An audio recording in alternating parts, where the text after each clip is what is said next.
With Al Raboski, I'm Dan McLaughlin. Welcome to another steamy night of baseball here in St. Louis. And Al, when you look at tonight's starter, Jaime Garcia, we may be stretching this just a bit, but we're going to take a look back at Fernando Valenzuela and what he did with the Dodgers in his career, and then how these two have compared at the beginning of their rookie seasons. Well, they're both Mexican-born. They're both left-handers, but Fernando had Fernando mania.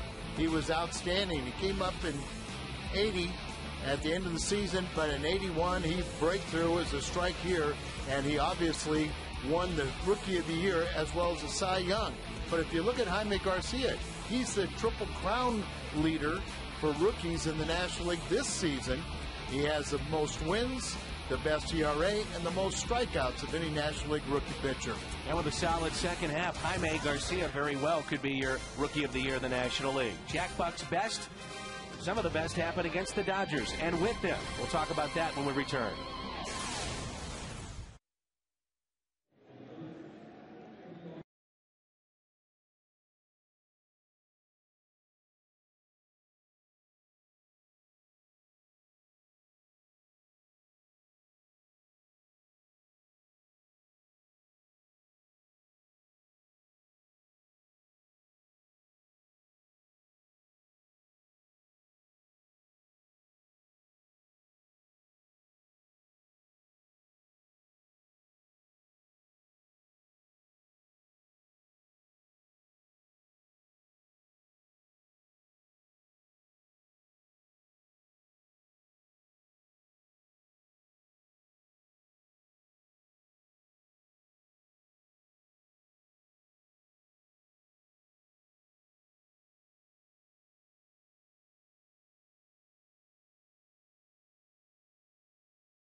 Sports from Jack Buck. Text Buck A, B, or C to 432-432. Back with more in a moment.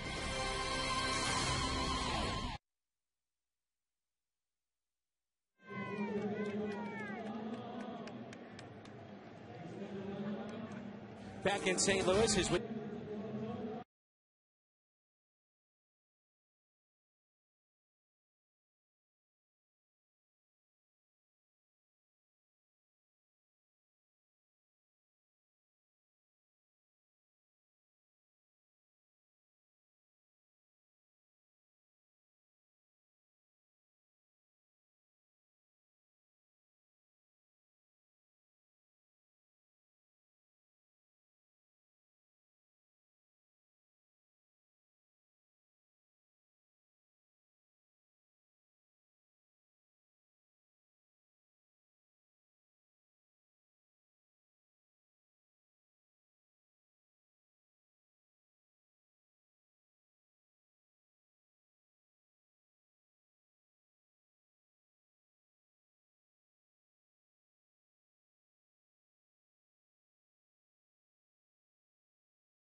Cardinals. Let's take a look at the plays of the first half for the Redbirds.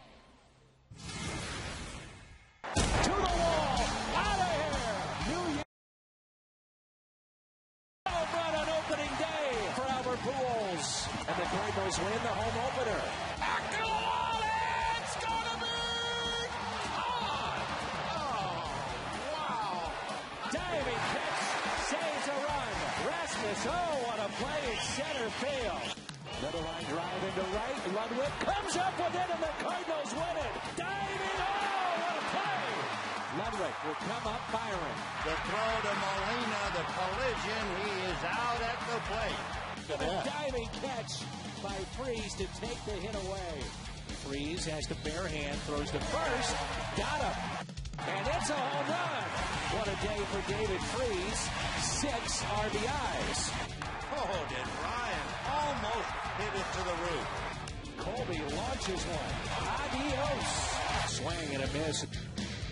Got him. Strikeout for Carpenter. Strikeout for Jaime Garcia. Brown appreciates the work from Adam tonight. Swing and a miss.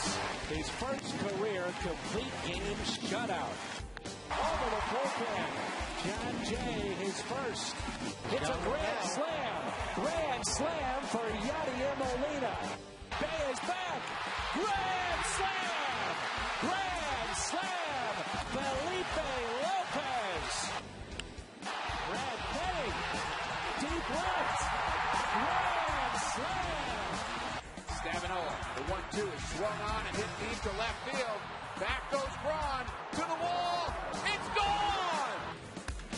Here's a long one, and the Cardinals are going to win it. Molina, base hit into right. And what a start here for the Cardinals. That's 6 consecutive hits. They throw it away. Here comes Wainwright. The Cardinals will win it. Arizona throws it around here in the ninth, and they throw away a win. On 3-2, base hit into left. Holiday comes through. Marley back. And it'll be runners. And Got them both out. Got them both. Headed toward the middle. Oh, what a play by Ryan. Oh, my goodness. Brendan Ryan, an absolutely phenomenal play. Runner goes, great jump. And Molina still got him. How about that? The throw by LaRue, and he is out. Got him. Cardinals hold on for the win. Cardinals win it 6-4. Save to Franklin. Holiday rips it into center. Look at that, a line drive homer. Matt Holiday thrills the crowd here at Busch Stadium on Father's Day. Albert with a long one to left. Here's another one. A shot into center field. Gone! Look at that. Crushed. It's all Pujols tonight. His second of the night. I'm going to end on this. We miss Jim Hayes. He's not with us tonight either, but he'll be back with us on Monday. Game 2 against the Dodgers coming up.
This evening, it's Game 2 between the Los Angeles Dodgers and the St. Louis Cardinals.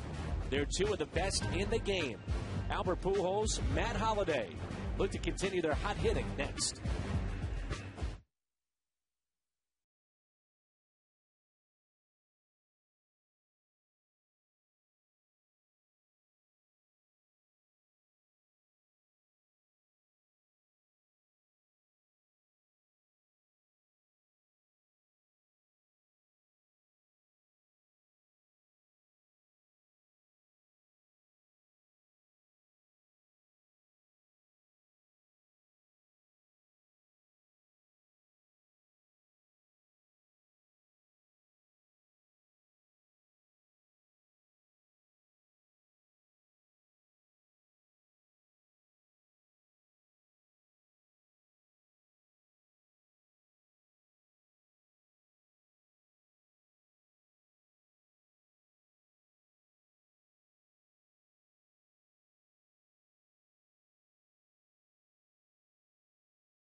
Underway here in St. Louis. Rafael Furcal, the switch hitter, to face Jaime Garcia.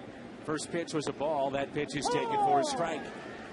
And behind home plate, the St. Louis and Ron Kolpa. And for the Cardinals on the mound, Marshall Wireless Sprint starter Jaime Garcia. He's had a very impressive record, 2.17 ERA. That's a base hit into right field. Baseball tonight is brought to you by Budweiser with full flavor and a crisp, clean finish. It's what we do. By Dobbs Tire and Auto Centers, #1 for quality tires and expert auto service. By Steak and Shake, life needs flavor. By Chevy's expert auto service. See your Mid-America Chevy dealers or shop and compare at stlchevy.com.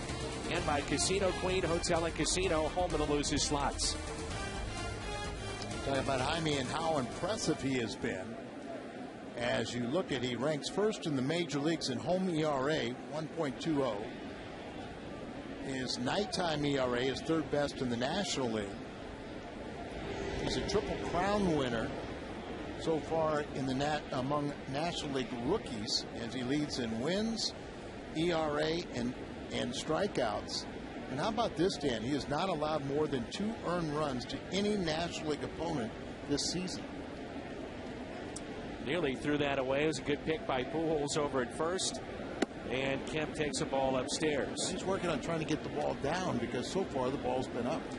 Think about Jaime Garcia. You could have made a case, Al, that this guy could have been an all-star this year. And right now he may be the front runner for Rookie of the Year in the National League with the injury to Jason Hayward. And, you know, the verdict's still out on Steven Strasburg.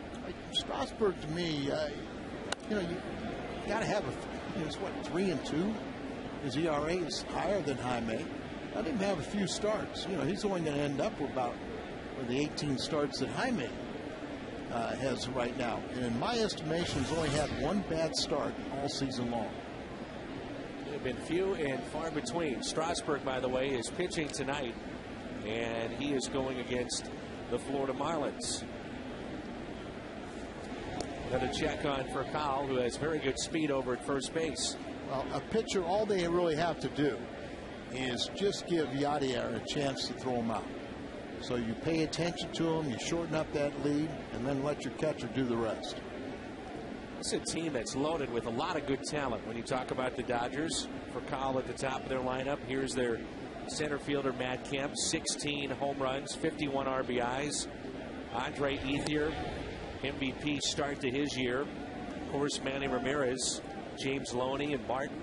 A lot of big names in this lineup. Well, they're a good ball club. Now, some people question whether the effort that they gave yesterday, whether they were ready to start the second half. You said something, though, that was interesting to me, is the fact that they had a workout at 2 o'clock on one of the hottest days of the summer here in the Midwest. And I understand that you're coming back from the All-Star break, but still, coming from the West Coast and just trying to adjust for a game is hard enough. It all depends, and I do not know, and I'm sure Joe, his preference was to come and have the workout here prior to, say, leaving and coming in, have a workout in L.A. and then travel on Wednesday. You know, they would travel day Wednesday either way, but it worked out yesterday afternoon, and you have to get some of those butterflies out. You have to work out at some time. A ball and 2 strikes. Real good shot there of watching for Kyle and trying to get a read on Jaime Garcia. I guess the question then becomes, when you watch a lefty, what's your key in trying to steal a base if you're Rafael Furcal? Well, good base stealers find that it is actually easier to steal off a lefty if you are a good base stealer, and Furcal is one. Now, he's had some leg injuries. He's had some problems this year. He still does 14 steals. But I think he's getting in the head of Garcia. Good pitch. Strikeout of Matt Kemp, and a look at the lineups. We'll start with the offense here of the Dodgers for Kyle and Kemp. We've seen those two. Then Andre Ethier, Manny Ramirez hitting .317. Was inserted off the DL yesterday. Casey Blake, James Loney, Russell Martin, Jamie Carroll, and the pitcher Billingsley. This guy's a good hitter. Andre Ethier, we've seen him pull the ball, go to the opposite field. He hits for power. Last night, 2 for 4 and a long home run off of Chris Carpenter. Ethier has impressed me ever since his rookie season. And he really... Broken bat, and that's caught by Lopez. Back to first goes for Gall. That should give you an idea of how well the ball moves with Jaime Garcia and with good late movement. Holiday, Rasmus Wynn in the outfield tonight. This is presented by Dobbs, Lopez, Green, Schumacher, and Pujols. And the battery is Garcia and Molina. And the thing is that when Jaime gets that ball down, you know, he'll do an outstanding job of keeping the ball down, and that's where you get that movement, because you have that late finish on your pitches. Tyler Green getting the start here, is I'm sure that 3-0 ill-advised swing by Brendan Ryan last night has put him in the doghouse. So here's Manny. He committed an error last night in left field. Very nonchalant, as we've seen Ramirez go after routine singles to left. And, you know, when you're scouting the Dodgers, one of the things that you have to look at is that if you have speed hustling out of the box at a base hit to left, you might make it to second with the way that he goes after the ball. Very good point, Dan, is you take advantage of that, you say, that kind of blasé, lackadaisical effort. But on the other side, they're paying him a lot of money for what he does in the batter's box. He wasn't signed to play defense. No, he was not. And his track record speaks for itself. He can flat out mash. And he came off the disabled list yesterday, took an offer. Still one of the game's best hitters and clutch hitter. Time is called late and granted for Manny Ramirez, and the fans don't like that. Busch Stadium filling up here tonight on a Friday night. Over 40,000 expected this evening. A little bit cooler than last night, 86 degrees. Game time temperature was 92 last night. I felt like we were playing in a refrigerator this afternoon. Feels very nice. How would you pitch Manny Ramirez? Because we saw the Cardinals last year throw an awful lot of fastballs, and especially in on Manny. And there's a pretty good breaking ball there. Bottom fell out of it towards across the plate, not where Yachty catches it. Well, it's real tough for me to decide how to pitch a guy when I only had one pitch. So if you were advising people that had other pitches. Well, I liked what they did last year with him. Like you said, hard stuff in. up and in has always been a great way to neutralize particularly power hitters, because they like to get their arms extended. They want to get that ball out on the barrel of the bat. So pounding in, you get their attention. And if you miss inside, not out over the middle of the plate. 2-1 pitch to Manny Ramirez. And for our younger fans that maybe don't know, Al Raboski, former Fireman of the Year, and aptly named the Mad Hungarian. And it was fastball, and then maybe another fastball, and then it was smoke. Fastball and fastball and fastball. And then it was smoke. That's what you threw. And that misses outside, and it's a 2-out walk. We both felt the strike zone was fairly tight last night for Clayton Kershaw. I think Garcia thought he had strike 2 there on Manny Ramirez. Yes, it did appear that Kershaw got the short end of the strike zone last night. And it was very telling for a guy that is a strikeout pitcher. He only had 1 strikeout for the game, and so he was a little bit off. 2 outs and 2 on for Casey Blake. Here's the breaking ball taken low and in. We should note on the other side, Carpenter was sensational. 8 innings, only 4 hits allowed. Dodgers really did not take advantage, particularly early in that game, some of the fastball mistakes that he made that were in the middle of the plate. But Carpenter was back in his form, and when he's like that, you expect him to win. He did so. He's now in double digits and wins again this year. And it always seems like when Carpenter, Wainwright, and Garcia are pitching, this ball club is prepared to win. A 2-0 pitch. There's an off-speed pitch in there for a strike. Fernando Valenzuela, by the way, at times will travel with the Dodgers. He works on their Spanish broadcasts. Always there at home. Occasionally you'll see him here at Busch Stadium in the lone trip by the Dodgers. Runner goes. No chance for Molina. Stolen base for Furcal. They're going to give you third. Might as well take it. Right. And there's no chance, as you mentioned, the 15th steal for Furcal. And really, Jaime just stopped looking at it. Didn't pay attention to him. That's fine if you retire the hitter. Outfield is straight away. Randy Wynn in right field awfully deep. 3-1 pitch. He's locating that off-speed pitch. Twice he's done that here with Casey Blake. He's had to elevate it a little bit, and I'm sure the Dodgers are really getting their first look at it. Jaime won his first major league game against the Dodgers in 08, but really a transition of the team that very few guys have faced him. 3-2 in the air, should be caught. It will be. Former outfielder, now second baseman, Skip Schumacher puts it away. It's a Busch Bash Friday here at the ballpark. John Mabry signing autographs as we speak on the Ford Plaza. No score after a half inning.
Well, it looks like the Dodgers already will make a change here in their defense, in their lineup.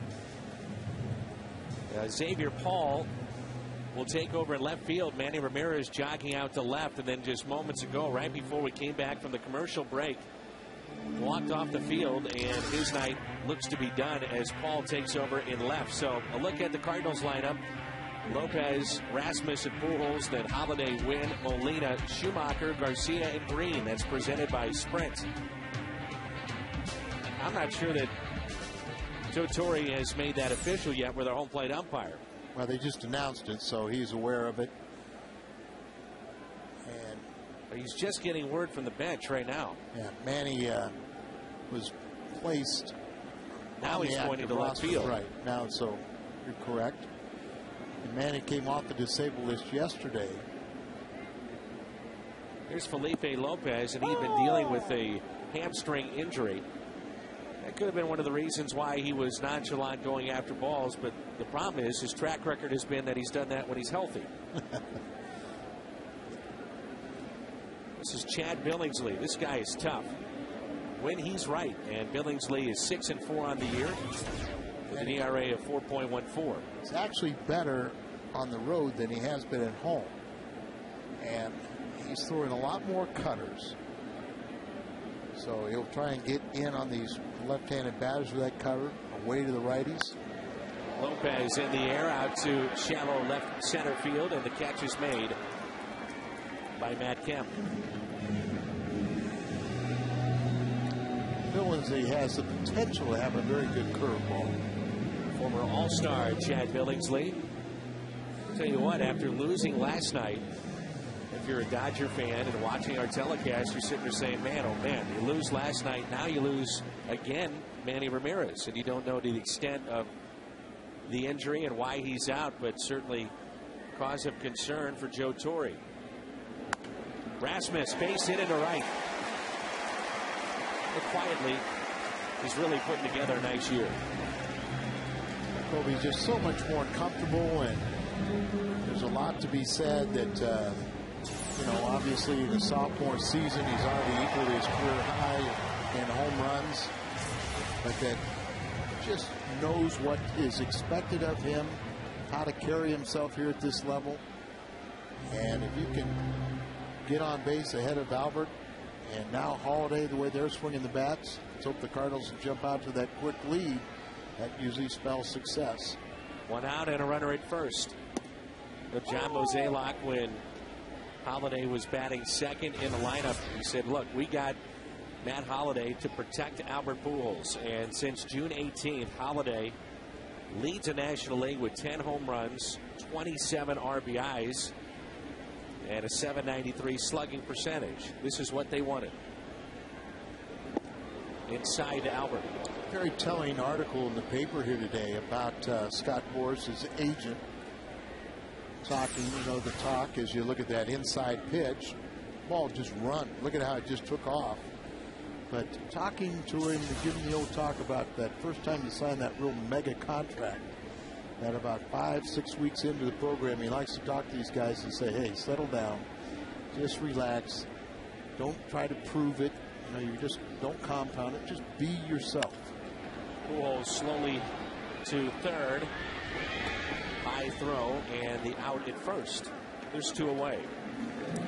For Joe Torre here, first base open, even though it is the first inning. He might pitch around Matt Holiday with the way that he's swinging the bat.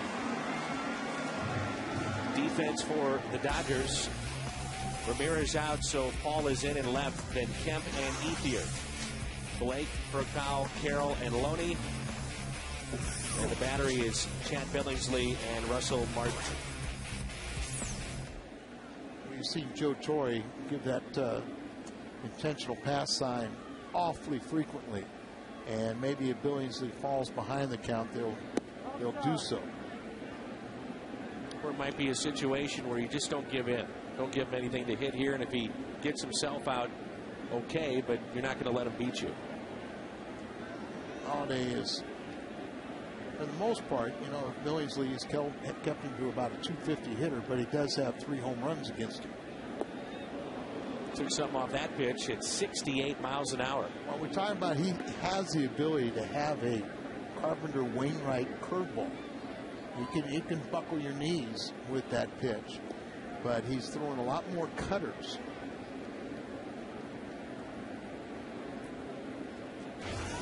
Big gap in left center. Holiday was 1 for 3 last night with an RBI.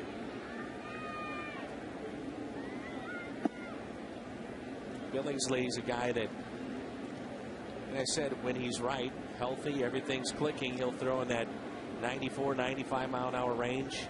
As you mentioned, throwing more cutters and a pretty good curveball too. #1 draft pick of the Dodgers. Achieved a lot of success.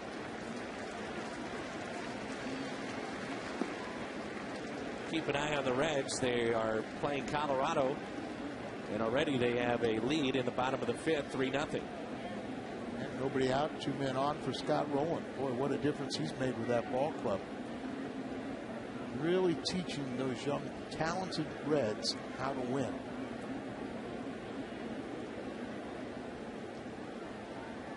The 3-1 pitch to Holiday in the dirt. So they walk back Holiday, and they'll deal with Randy Wynn. Keys to the game, the career of these two, Pujols and Holiday against the Dodgers. Very good numbers. Career high against any team. The 18 home runs. Holiday, of course, that damage done with the Colorado Rockies. 64 RBIs against LA and a .594 slugging percentage.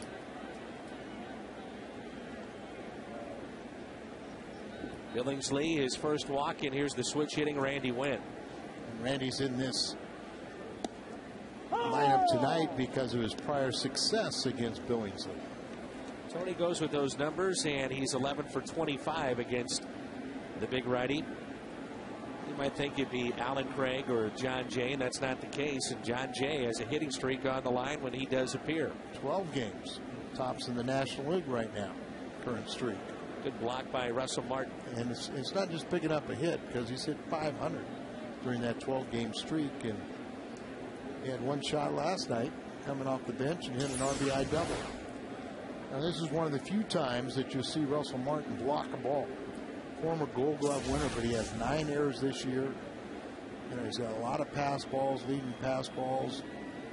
He's picked off a few runners since June the 4th, 4. Wynn, base hit inside the first base line. Into the corner it goes. 1 run is in. Holiday coming in. Wynn on his way to third with a 2-out triple.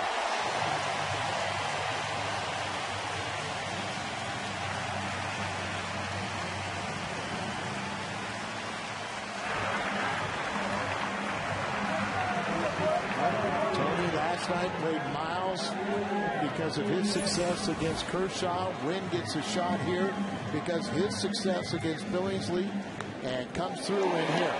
Right down in the corner, Holiday, you knew he was going to go to third, but Ethier played it very conservatively, waited for the carom to come to him up against the wall instead of going into the corner and get it, and that allowed Holiday to score from first base and Wynn to get a triple. Here's Molina, hits it out of play.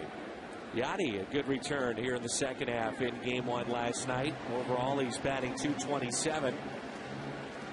3 homers, 34 RBIs. Had a pair of singles last night.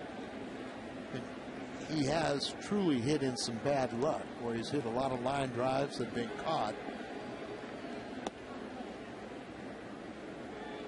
And really, Dan, it's easier said than done, but when you have a first half like Brendan Ryan or really Schumacher to some degree, he's picked it up lately, but Yachty, you really just have to forget about it and start fresh. And that's exactly the point that he made in Anaheim. By the way, now the 3rd brother to be behind the plate in the ball game in Anaheim, the Molinas. At one time, his 2 older brothers both played on the same Angels teams. Pretty special games they played in. World Series games and an All-Star game. Molina, 2-out base hit into right. 3-0 Cardinals. That's when you know he's starting to come back. Is when he takes that pitch to right out. Well, that is his natural stroke. And really, in some cases, he's hit too many balls hard that carried to the right fielder. But a real nice job. Look at him stay right down on that ball, concentrate, take that ball to the right side. Defensively, they played him that way, but the ball just clearing the infield. There's no way that right fielder can make that play. Schumacher now with Molina at first. 3-0 Cardinals on 3 base hits, and Molina is picked off. Out at second base. No argument there.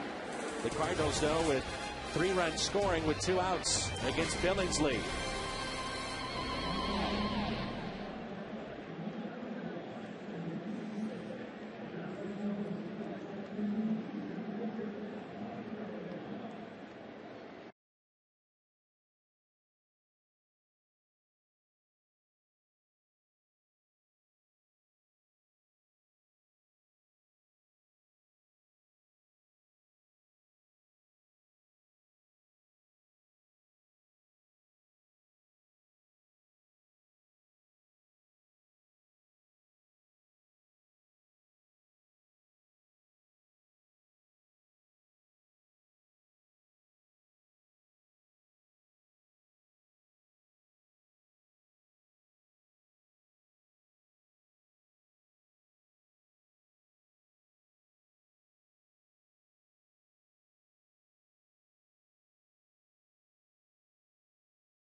To visit now a few times with Randy Wynn, who's a huge basketball fan, as you might imagine, as he played with Steve Nash in Santa Clara.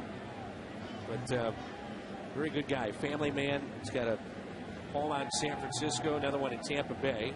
Not sure what he's going to do in his career after baseball, but he's had a heck of a career. Bounced around quite a bit, and so you got to have multiple homes. That's the way it goes. Now he plays in, in mid-America.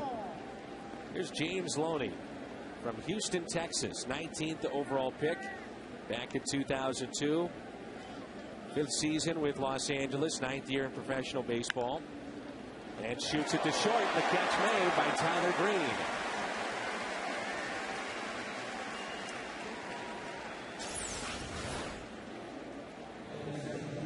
Hit ball, but times it perfectly as the former #1 draft pick out of Georgia Tech. There's a hanging breaking ball. They get hit hard, but right at one of your fielders, and you feel pretty good about it. Felipe was jumping right along with him over at third. I don't know if you caught that. Just trying to help him get up. Yeah. Here's Russell Martin and a foul ball. See that little late movement on that pitch? Is it just kind of just an ever so slight, very late movement tailing away from it. Russell Martin is a 2-time All-Star. He had a base hit last night. And last year, caught more innings in 2009 than any other catcher in the big leagues. Also, their pitching staff was statistically one of the best in baseball. They give him a lot of credit for that. Right now, he's kind of really, some people say he's really regressed from the last couple of years. In the hole here, 0-2. Breaking ball misses low and away. And you think about these two guys, Martin and Molina, really the top of the class defensively in the National League. Some believe in baseball. Defensively, whether you want to look at a few years ago or most recently with Yadier. I don't think you could put Martin in that same class with Yachty right now.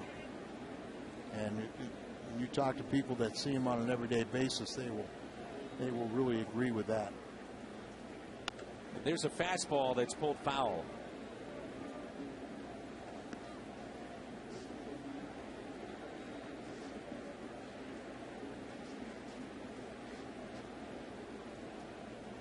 Seeing the off-speed pitches from Jaime Garcia, very effective here early on. There's another broken bat, the second of the night. Green avoids it, makes the play. You always have to concentrate. You talk to players about these broken bats, and it is worrisome for them.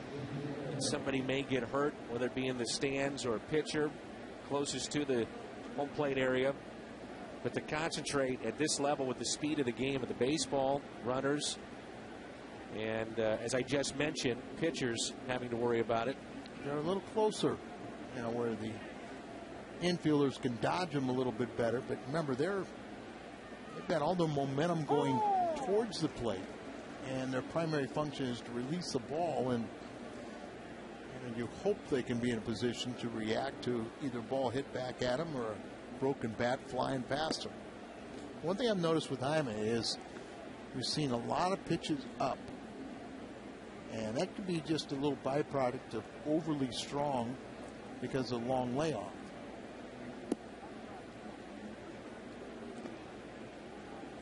A little bit low. He's trying to figure out the strike zone here. He's got a lot of balls up, and that pitch there appeared to be a strike. Now that one was up. True. Talked to Ron Culpa yesterday, our home plate umpire, and mentioned of St. Louis, and he was working with this crew here because one of Jerry Davis's regulars, I'm not sure if it was Holbrook or not, his wife dealing with a very serious illness. So Ron has joined this crew for the weekend. Good guy. He was here on opening day of the brand new Busch Stadium. There's a fly ball into right center. Colby on the move. That carries, and it's off his glove and down. Carroll hustling all the way to second, now on his way to third. We noticed it last night, Al, where the ball was really carrying here at the ballpark, and that one just kept going too. I think Colby realized that ball kind of took off on him, and he put a burst of speed, but he got beyond the ball, so it hits him right on more of the fingers. And I'm sure he'd be the first one to tell you he should have made that play.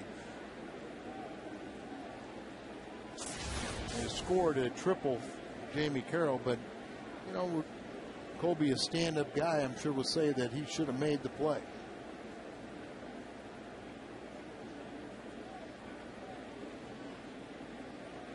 So 2 outs and a runner at third. The Cardinals leading 3-0. Plaza Tire Service Exmo Cam. Gets it out on the little finger. He actually hit behind it. So he got to the ball, but a little bit past it. So instead of having Billingsley lead off next inning, Jaime Garcia deals with him now, and this season hitting 161, no homers and 1 RBI. Pick up your defense.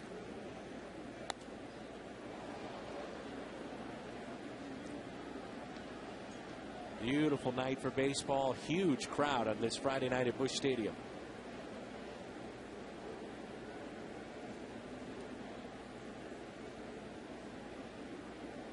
Nothing like sitting in 90-degree heat and chomping on a turkey leg.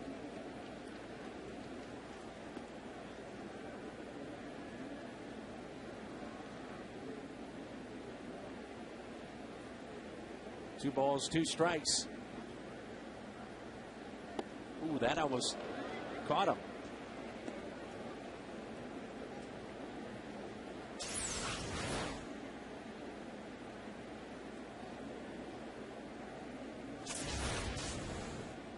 Pitching, he's kind of moving that ball around, keeping you uncomfortable in the box.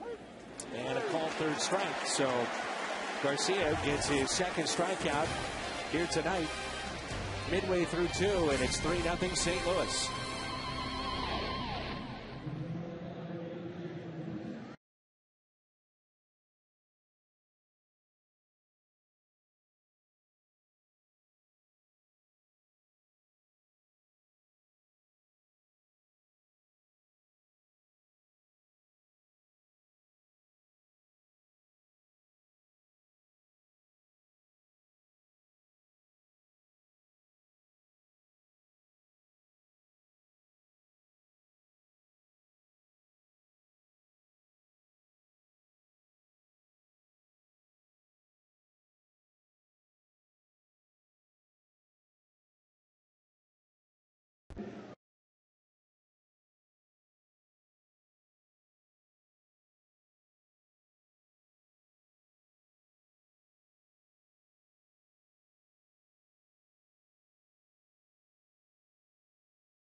Wainwright 13-5. Fox Saturday Baseball tomorrow.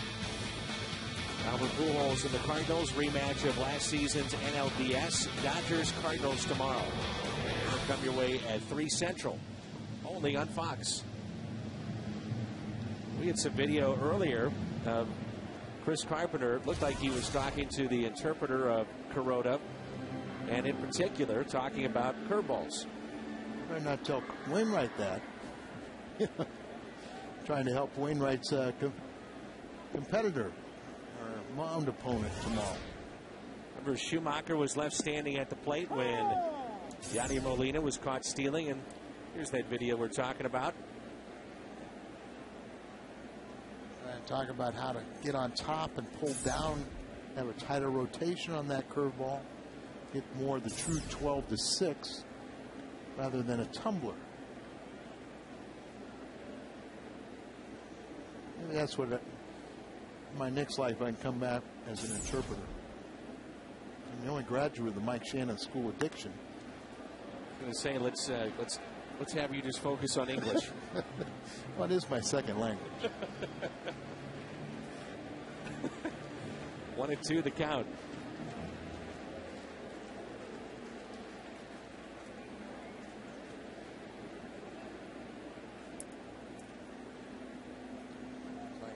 Trying to bounce a breaking ball. And he does, and it's 2-2. Would you like to explain the Molina stolen base attempt? See, I just kind of present scenarios, so I leave it to the analyst. That's why I was hoping you would take charge in that one. There's a chopper, and it's off the glove of Casey Blake. We're at the Old Busch Stadium. Like in the pregame show, and Tito Landrum putting one on the turf.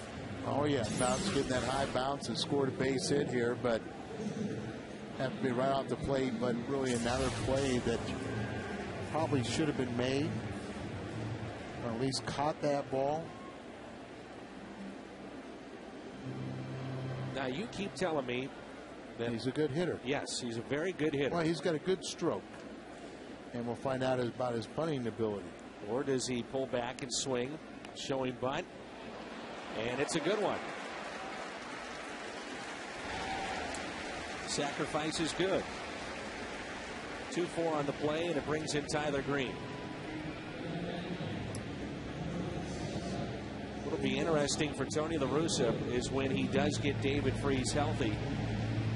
But what happens with that shortstop position? You've got Tyler Green, Brendan Ryan, and possibly Felipe Lopez all vying for playing time at short. It's one of the times where Brendan Ryan, because he's out of options, it hurts him because he really does need to go down to AAA, play on an everyday basis, regain some confidence both offensively and defensively. Tyler Green with a fly ball into center. Matt Kemp is over to make the catch. For every Cardinals win during this homestand, fans can take $5 off loge box seats for any Monday through Thursday game in the month of August. Now, this could lead to a discount of $35, meaning free tickets. So stay tuned and save. Cardinals are 1-0 so far. Wonder how high the discount will go. By the way, we should remind folks, good seats available for the Philly series. Ryan Howard, the St. Louisan, back in town on Monday night. What has happened to the Phillies and their ability to score runs? It's incredible, isn't it? They lost again today, 4-3, and look out, Ramirez is starting to heat up. Ramos Ramirez, the Cubs' third baseman.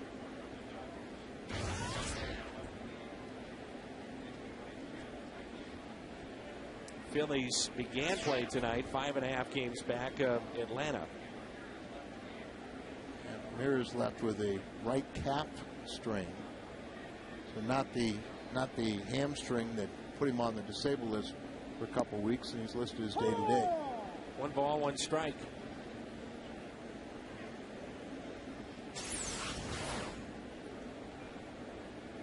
Nice job of framing that ball right down on the black. Pitcher's pitch.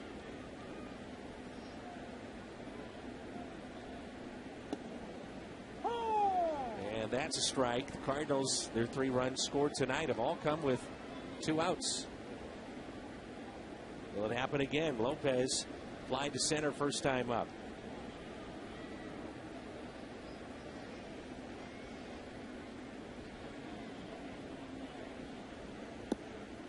By the way, Atlanta in their ball game, they trail 4-1 against Milwaukee. That's in the bottom of the 4th. Always interesting at this time of the year. What teams become buyers, which teams become sellers. Ball players say, oh, I don't scoreboard watch. Bull. From day one, you start looking at scoreboards. When I brought up Milwaukee, good lineup for pitching this year. What do they do with some of those big bats? Up high and inside on Felipe Lopez. Tough pitch to take here, according to Fox Tracks. Well, we always say you don't want to live in the middle of the plate. You want to live on the corners. And base hit out to left. This is Paul. His throw to the plate. Short, cut off. Schumacher scores. 4-0 St. Louis. Be our first look at Xavier Paul and his scoring arm, and everything come up right until he threw it right into the dirt.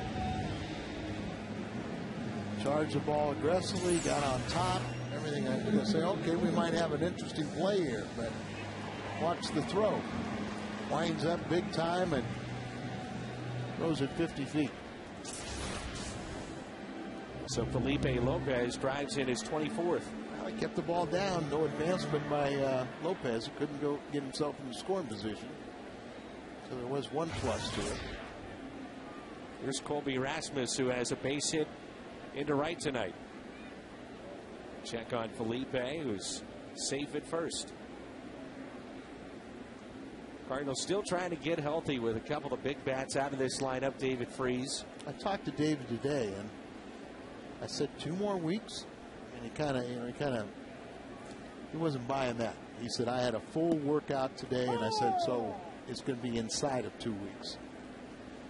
I think he's in agreement with that. Ryan Ludwig still out. We're hoping to see him back soon, too. Say it could be around 10 days for him, but I think they're just trying to, don't want to make any dates and then have it.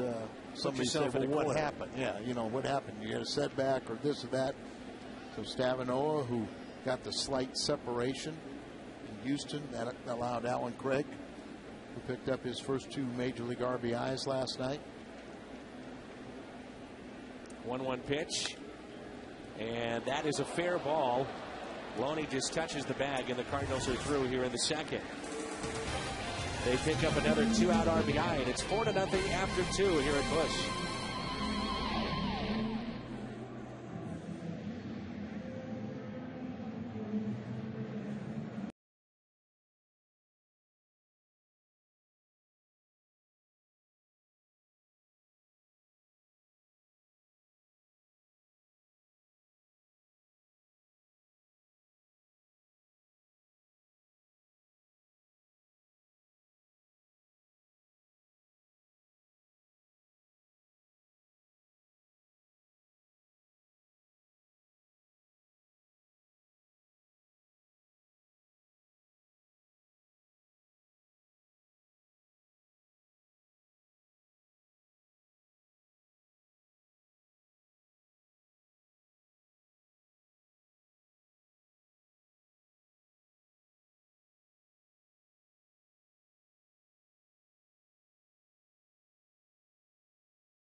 Dombrowski. I'm Dan McLaughlin.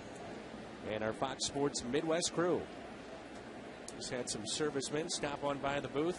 Like three young couple specialists and a private on their way to Korea in a couple weeks.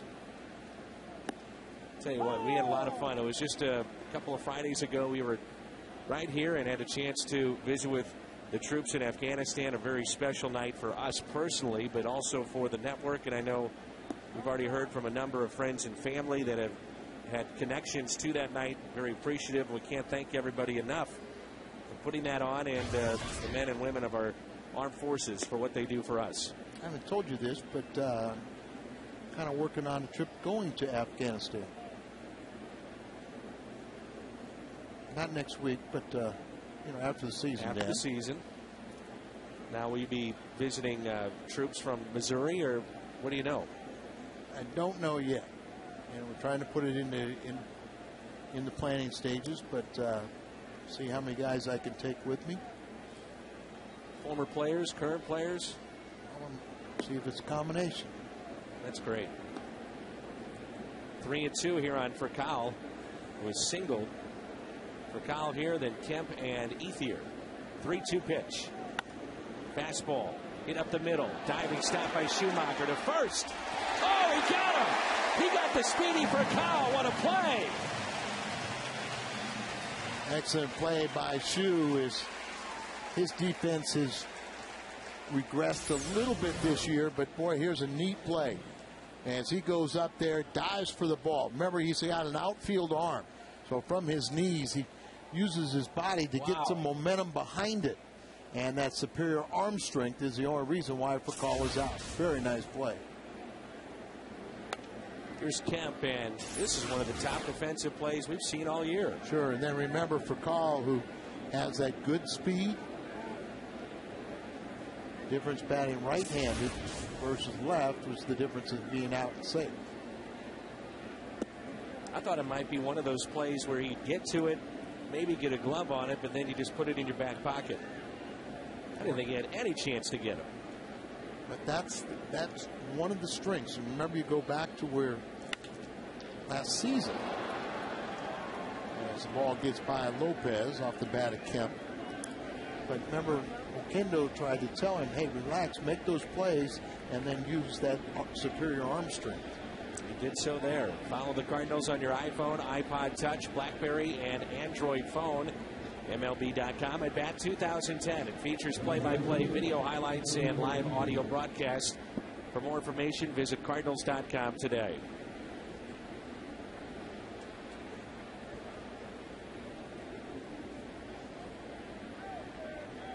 Andre Ethier lined out to third, first time up with a broken bat.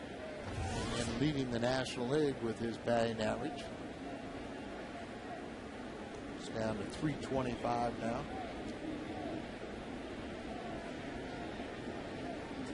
He spent a little time on the disabled list with a hand injury. And got off to a tremendous start. It's cooled down a bit, but still very, very good numbers for the All-Star. 6 months, full season. But if you looked at his first month and a half, 2 months, people said he's running away with the MVP. No doubt about it. And a breaking ball, and really Molina, and I'm sure Garcia also did not want it left in that area, but got the call and he didn't swing. When he set up for the breaking ball away.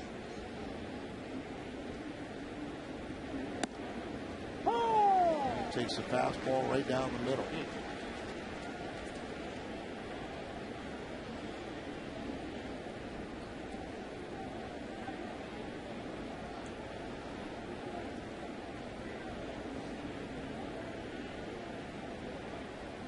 Jaime would love the double play. Here comes an 0-2.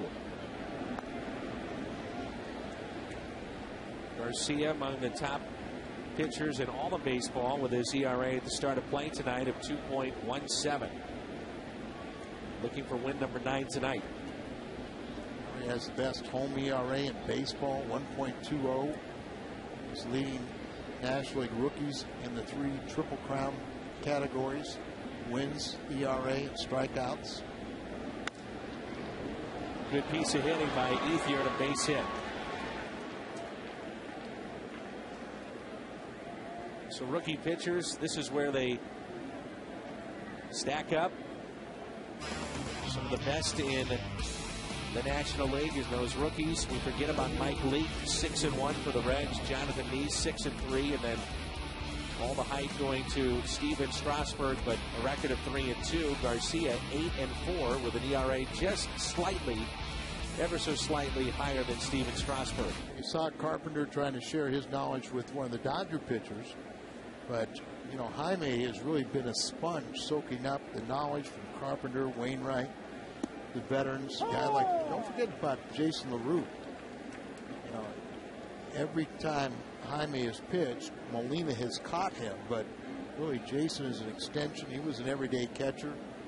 He is well thought of by the pitching staff, and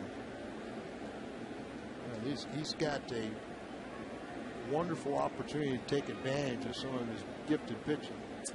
Well, here's a question for you, Al. Is tonight Jaime Garcia goes over 100 innings, coming off the Tommy John.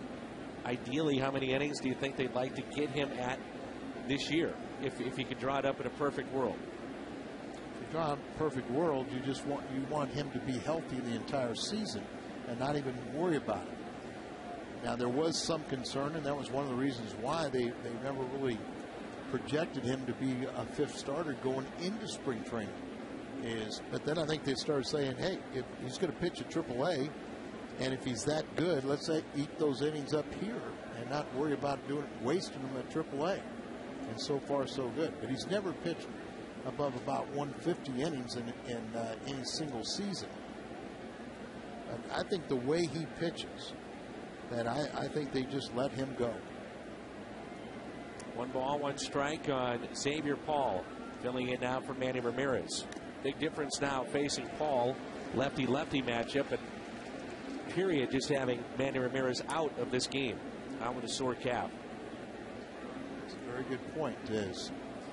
Paul, I'm sure, a young, talented player that they have a lot of confidence in, but he's replacing one of the best hitters, period, and a real monster in RBI situations. 1-2 pitch, and a fly ball lifted out to center. Matt Kemp tags up but stays put as the throw gets back into the infield, and there's 2 outs. Paul had great numbers at AAA, but we've seen there's a huge difference between AAA and the big leagues. What do you think the biggest is now? You talk about this era of baseball. It's just a different level. I used to think if someone could graduate from A ball to AA, if you could be successful at AA, you could be successful in the big leagues. But today, even guys that are successful at AAA, it doesn't mean you're going to carry that over to the big leagues today. And a strike. Besides that, it's called paycheck. Big difference. David Freese here talking with Mark McGuire. Freese taking BP today. He told me he had a full workout all the way around. That's pulled, and it is a foul ball. Looked like it went over the bag, didn't it? Ooh. Cardinals may have caught a break. Hit very hard, and Felipe's first game at third base, he made several nifty plays, but since then we've seen a lot of hard hit balls, and we've seen the whole leg. No chance of that one, though. That one he didn't have any chance. No balls and 2 strikes. 2 outs and 2 on for Casey Blake. Blake, first time up, popped out to Schumacher.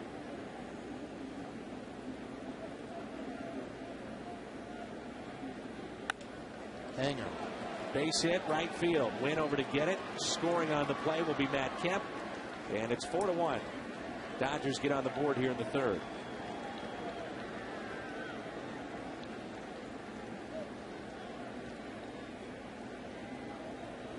Hanging breaking ball that you're going to get hit on. Look at that big loop in there, and it stays almost at the lettering. and that ball is just going to be hit hard.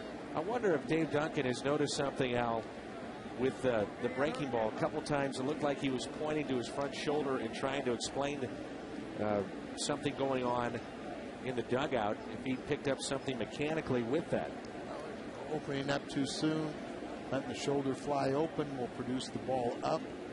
And all season long, or all night long, we've seen a lot more of his pitches up, whether it's been the curveball or the fastball. And his strength has always been his ability to keep the ball in the down. That's why he's only allowed 4 home runs. He's got one of the best ground ball ratios in the National League.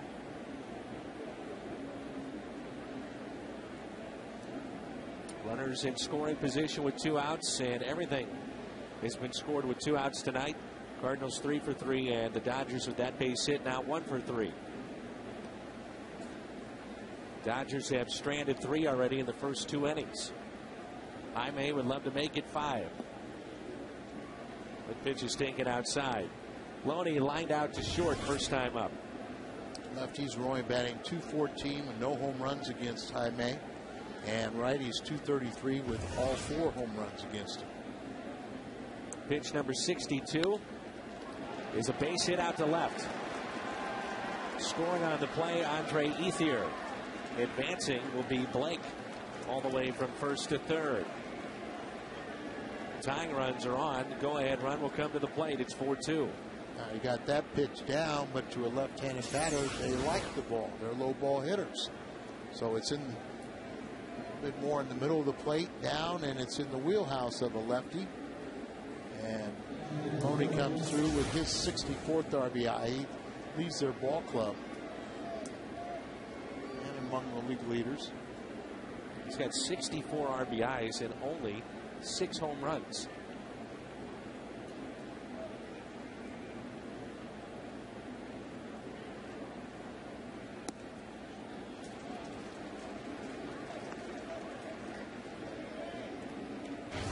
Here's Russell Martin. Ground out back in the second, hitting just .217 in this spot. Runners in scoring position.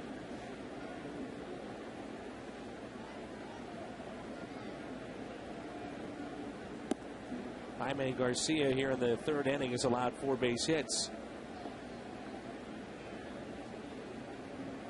Happy birthday, 14th birthday to Jack Kohler, who was at the game tonight. Happy birthday.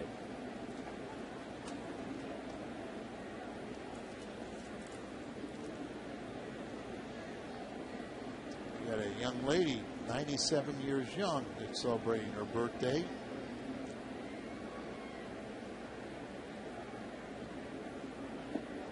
Very nice, but her daughter sent this, but failed to give her mother's name.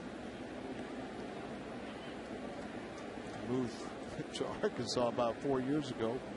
Formerly a Dodger fan, is Arlene Baxter is the daughter. But happy birthday to your 97-year young mother, and we don't know the name of her. 3-1 the count here on Russell Martin. 3-2.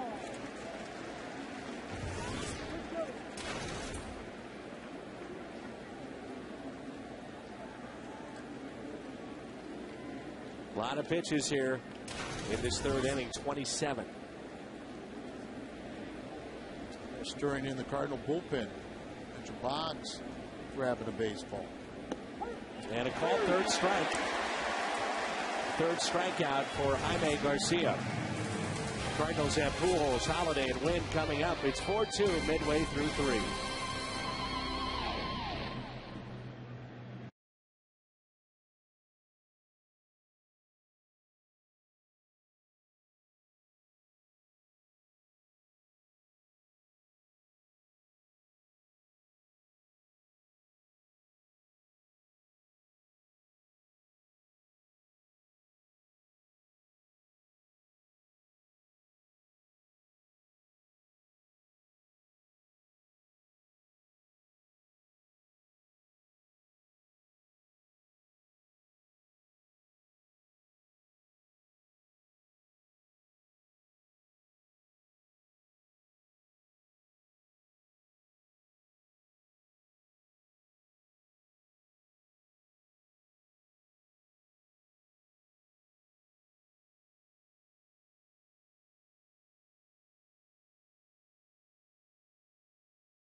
third. 11 hits already in this game.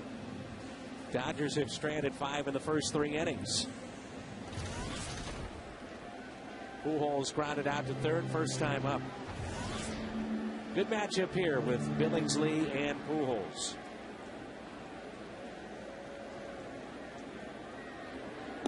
And Albert looks at a strike with the flash bulbs popping on this Friday night at Busch Stadium. Well over 40,000 here this evening.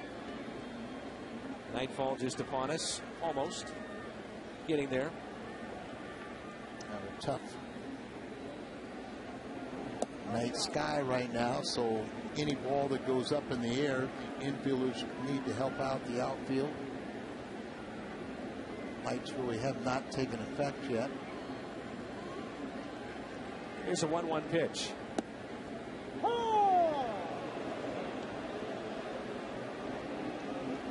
See the lights on, but still plenty of daylight.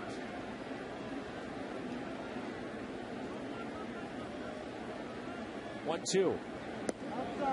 Ooh.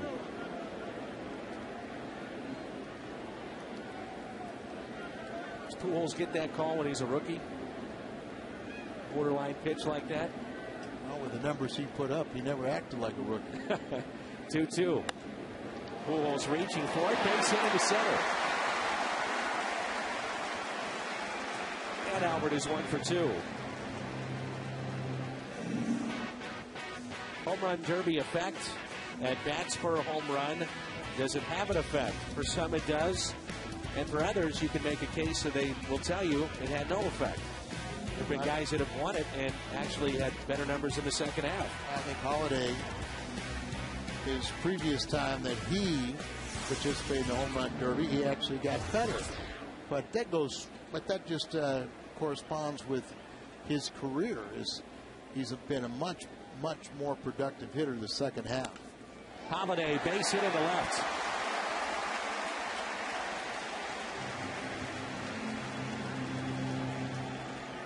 Talked a little bit about it last night. It really wasn't an effect with Carpenter, but it was with Kershaw.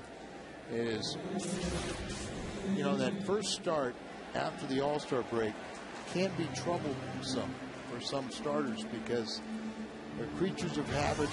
They have that extra time, the 3 days off. They kind of get out of their routine, and they're usually more of effective on the first or second start. As the third day, they kind of get back into a groove. Randy Wynn, a big hit in this ball game tonight. 2-out RBI triple that scored 2.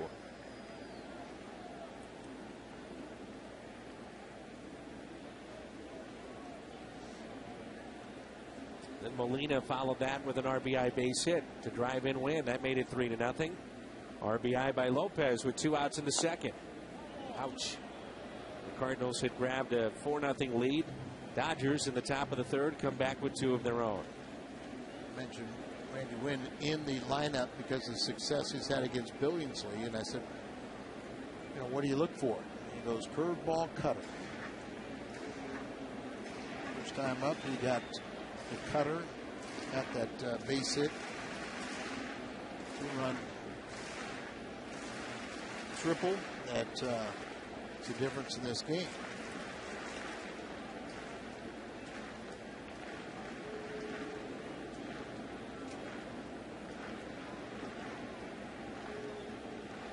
Wynn, base hit out to left. He does it again. They'll hold up Pujols, and the bases will be loaded. Nobody out for Yadier Molina. Wynn is 2 for 2. 3 consecutive singles to start the inning. Another pitch up that it's up around the eyes. You don't be greedy. Go with that pitch. He's up and away from him. Slaps it to left. The Dodgers will get some activity going in their bullpen.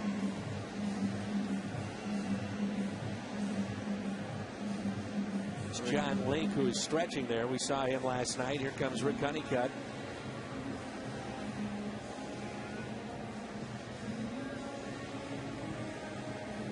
He always get a little concerned with Molina in a spot like this with double plays, but on the positive, he'll put the ball in play. And when he's right, he'll drive in runs. But if you're Rick Honeycutt, he's out there trying to talk to and said, look, you get the ball down, you get a ground ball, you're going to get two. At the very least, you'll get a force out at home plate. And you might have the force out at home plate and get the double play, getting Molina going down to first base. But he's been hitting a lot more line drives of late. Go back to that last pitch on Randy Wynn. Another pitch that's up, and he just went with it. It's up and away, and you just slap it to left.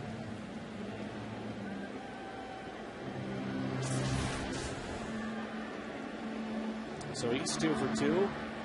Molina, RBI base hit to drive and win in the first.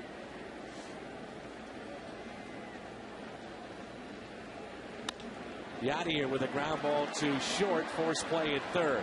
Run will score. That makes it 5-2. Pujols scores the 5th run for St. Louis. Basically the only play there for Kyle.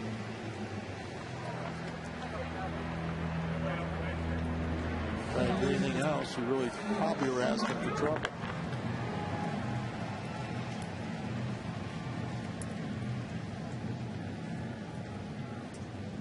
Here's Schumacher, singled and scored in the second inning.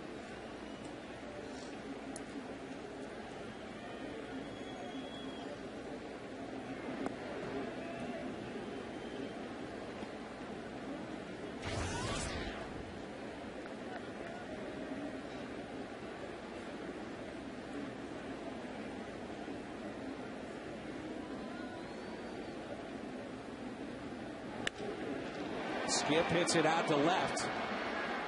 And making the catch, Xavier Paul. Win back to second base.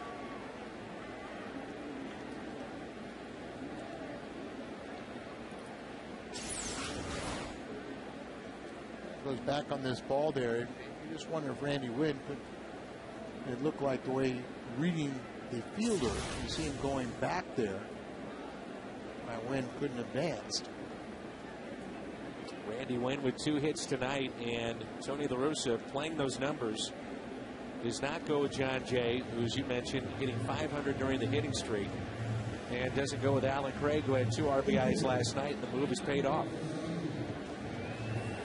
Tony was that 25th man on a roster, so he's very much aware of getting at bats for his bench guys to keep them sharp for their pinch hitting duties or spare starts, and he frequently will go with that hot man or the guy with the track record. 1 ball, no strikes with 2 outs and 2 on. Jaime Garcia sacrificed his first time up.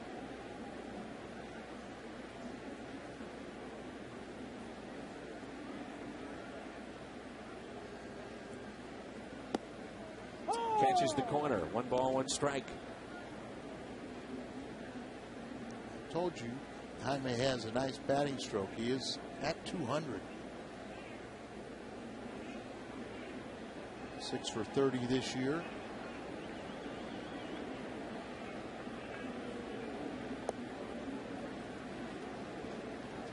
Time for his first RBI. Big gap in the right center if he can turn on a pitch. Usually find him do so. Ground balls through the right side. There it is. Slowly hit. Loney will take it himself. Cardinals strand 2, but they pick up a run. And after 3, here at Busch Stadium in St. Louis, it's 5-2.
Good folks at Hot Shot Sports Bar and Grill, longtime sponsors with the Cardinals and St. Louis Blues over the years on Fox Sports Midwest.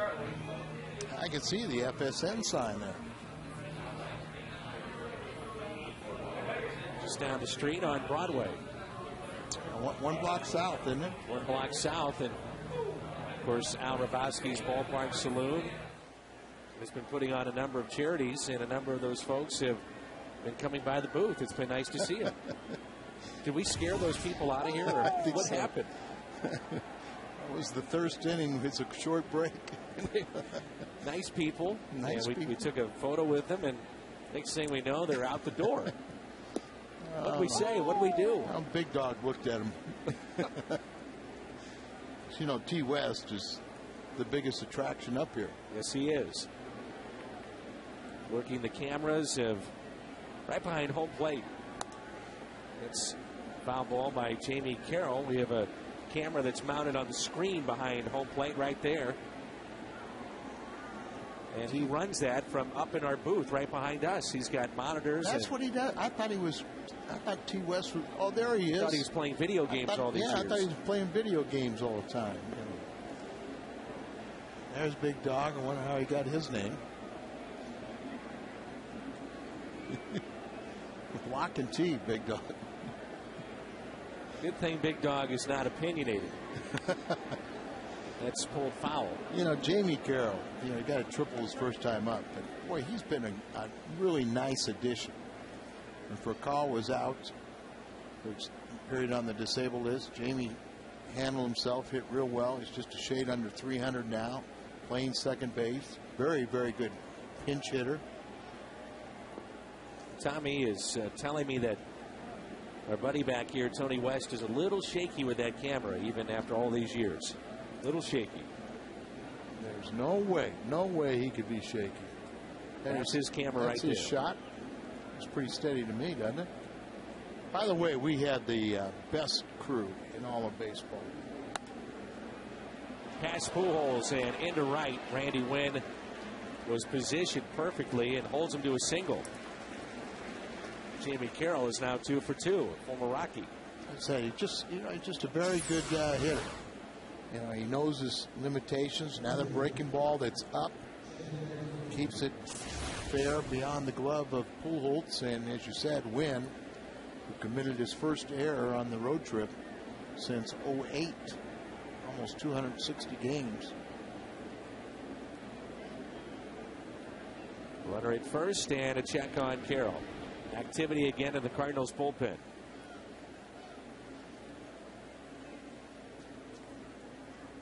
Now that camera right there is exactly 10 feet above the ground, and that's a Major League Baseball rule. So if you wanted to drop that camera a little bit further down, Bud Selig says no, sir. It has to be 10 feet above.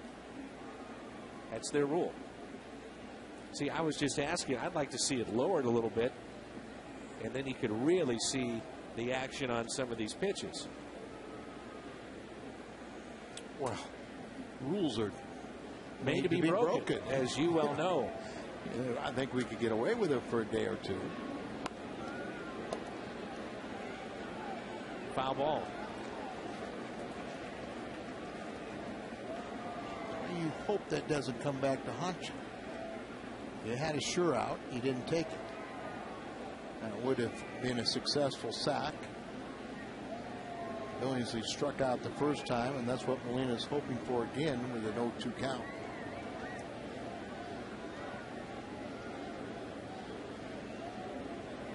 Gorgeous night here at Busch Stadium in St. Louis. Glad you're with us. Fox Sports Midwest crew, Al Rabowski, Dan McLaughlin. The pitch taken inside by Billingsley. 1 ball and 2 strikes following a leadoff single by Jamie Carroll.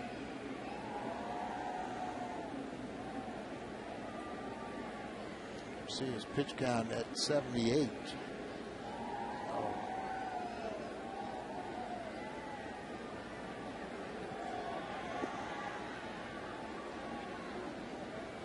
Hasn't had his same stuff all night long as he's fought with his command.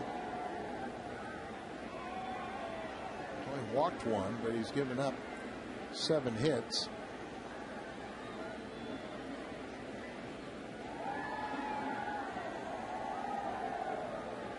Two instead of check on Carroll. And five of those 7 hits have come in the last inning plus. Looked like Pujols may have been a little surprised here. Right, so he took his eye off it, and then the last second he sees out of the corner of his eye that he's coming to first.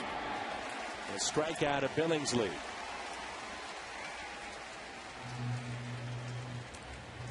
That's 4 tonight for Jaime Garcia. Sunday, it's Six Flags Day here at the ballpark. Also a family Sunday, and kids can run the bases after the game.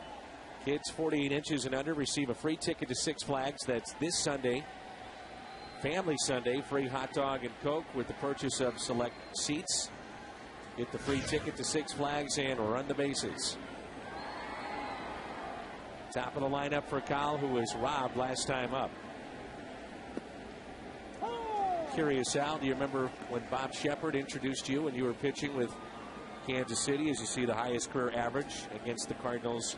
Howard, and then for Kyle. Yeah, sure. He just had a dynamic voice, and was so well respected. Bob Shepard, the long time voice of the Yankees. It was so distinctive. Base hit into center. Carroll will stop at second base. The loss of 2 in the Yankee family, George Steinbrenner and Bob Shepard, this past week. Kyle very easily could be 3 for 3. This is his second base hit. Right back over the middle is Jaime's follow through, pulls him to the third base side, and that's it. Kyle McClellan be coming in this ball game. Well, you do have an overly rested bullpen, and not a happy performance for Garcia. And this will be our Chevy call to the pen. Kyle McClellan coming in, as you mentioned, now well rested. That's it for Garcia. 82 pitches tonight.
So that Sunday, kids can run the bases. And on the Friday, that weekend series against Pittsburgh, Vince Coleman bobblehead. Saturday will be the Whitey Herzog bobblehead. And then you have the Build-A-Bear Workshop. So this is Kyle McClellan, 37th appearance. And Tony La Russa wasting no time going to his bullpen. Kyle unscored upon this year at home, and has the ability to retire a left-handed batter. So after Kemp, was hopeful that he get a ground ball double play in this inning, and then you got Ethier, a left-hander, if you start next inning. And Kyle also can go multiple innings. Righties, lefties, either way, Tony La Russa feels comfortable with him in that role. And Garcia, in my estimation, second worst start of the year. Just really never had the command and kept the ball down like he is accustomed to. off the mask of Molina for strike 2. We talk about Garcia and late movement. Same could be said for Kyle McClellan. Talking with Kyle the other day. See, Kemp is 1 for 2. So a lot of times Molina will line up a particular spot, but with my movement, and if I'm right, sometimes I may not hit that spot, but I'm able to get away with pitches because if I'm right, good movement, get a ground ball or a pop-up. I've seen more times than not, it's the fastball that he doesn't have the command of. And many times he'll set up away and the ball will be in. He does have that good breaking ball. Wynn makes the catch. You saw McClellan just moments ago give Molina a little breather walking around the mound, and Yachty took a pretty good shot at that foul tip. So again, we want to redo our text poll and remind folks to chime on in with their answers. U.S. Cellular text poll, which is your favorite jackpot call involving the Dodgers. Go crazy, folks. The Ozzie Smith home run. B was the Jack Clark home run, and C, Kirk Gibson. Text Buck ABC to 432-432. How can you narrow down? That's tough. But those are 3 outstanding calls by the great Jack Buck. Play the winner for you coming up later in our telecast. So Carol and Julie Buck. Julie's like a couple of her sons are down on the field before the game. Ethier is 1 for 2. Single. Run scored back in the 3rd. And Joe's doing the game with Eric Karros tomorrow here in St. Louis. 1 ball, 1 strike. Good. Best in the business, fresh off the All-Star game. Joe Buck. 2 outs, 2 on.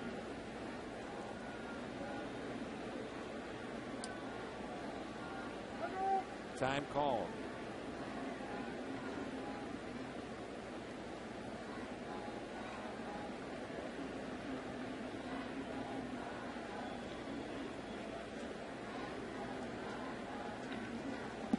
Check swing. Did he go? Strike. Ethier didn't like it.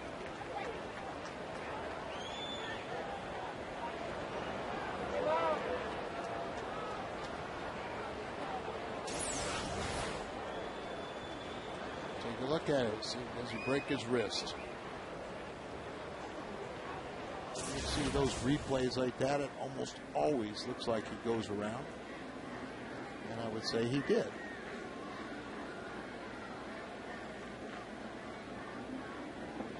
And he struck him out. Good work by McClellan. It's the final 2 outs here at the top of the 4th.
back in 06. Albert Pujols was 4 for 5, 3 RBIs. Molina went 3 for 4 with 3 RBIs. Cardinals rout Brad Penny and the Dodgers 11-3.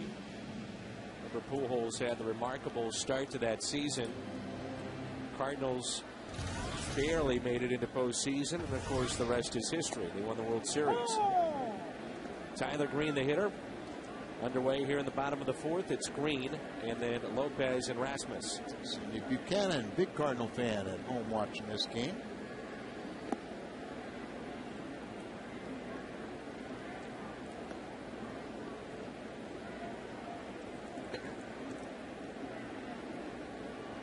One ball, one strike here on Tyler Green. Green, base hit into center.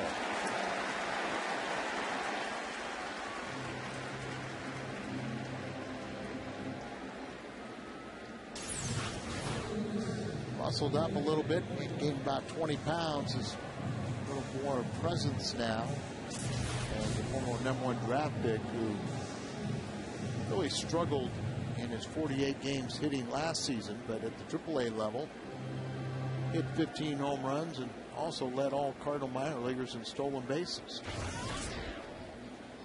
See if he might get a lead and try and expand the Cardinals' lead.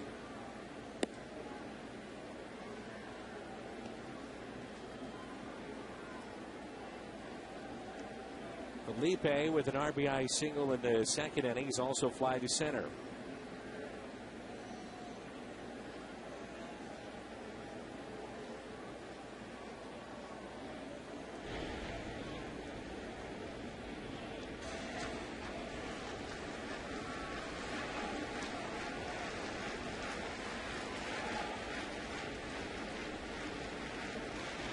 Let's see if Green wants to do some running here. I think if he gets the desired jump, I think they should challenge. Of course, the Dodgers aren't going to take lightly to it. They'll put their defense of the running game into play. Russell Martin not throwing as well as he used to. Still about 31%. He's throwing out base stealers. Base hit, right field. Green to second. Green on his way to third. Throw goes into third, but late first and third, nobody out. And again, Billingsley in a bunch of trouble here in the fourth. Already the Cardinals have 10 hits. And Green, with that good speed, takes a chance, goes first and third, and makes it easily. Don't need a third base coach on that. You just know your own running speed. You look out there and you're approaching second. The right fielder still does not have the possession of the ball. Go right ahead.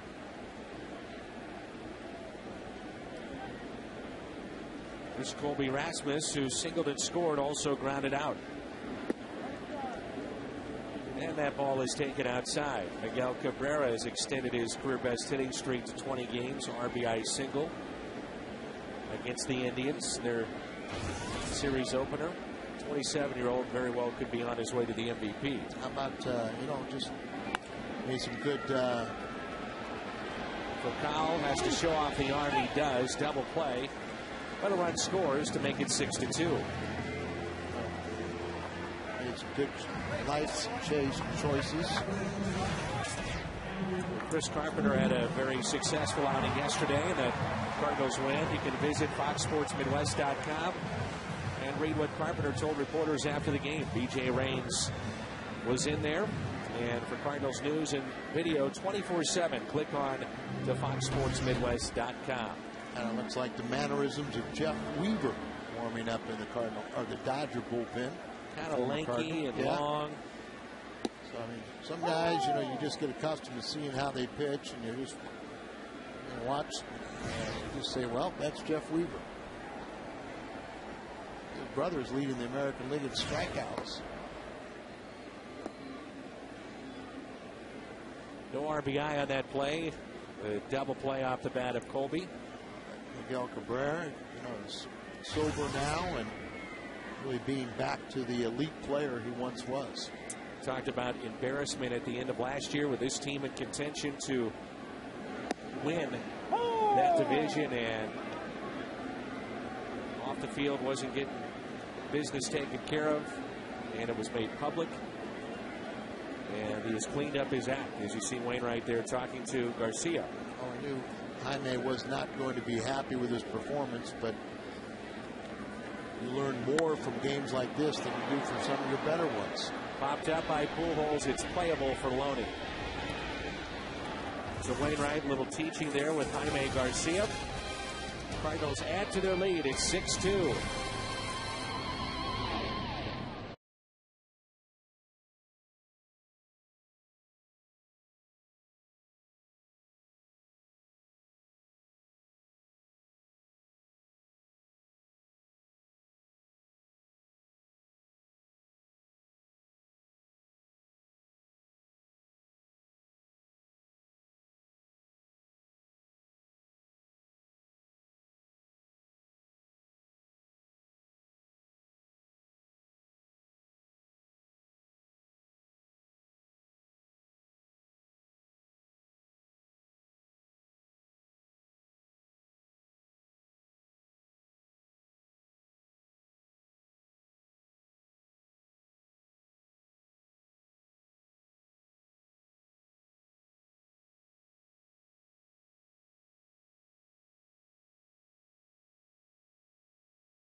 Exhibits. If you'd like to find out more about all these different places throughout Missouri that we've been showing you throughout the season, all you have to do is head to the website visitmo.com. How big is that badminton? You know what those are called? No, go ahead, Dan. What are they called? I'm not sure. I wasn't sure if you knew. Well, it's, you know, in my vocabulary, I better not. I've always thought they were birdies, but it sounds probably is a technical word for it. Too bad we don't take those emails anymore. And that pitch is taken low by Xavier Paul, his second at bat, filling in for Manny Ramirez. And it's Paul, Blake, and Loney. You ever played badminton? No. I was working on attempting to hit a breaking ball unsuccessfully. I played badminton about 3 hours a day in college. That's why I hit 400. That's why you didn't hit the curveball. Hand-eye coordination. Yeah. Here's a fly ball into center. And Colby's got it. Clellan's done a nice job. He's come in here, retired all three men. He stranded two runners that he inherited. You are a piece of work, Hrabosky. It's taken you 12 years to figure that out? 13, actually. 13? 13. Oh, well, that we're not through yet.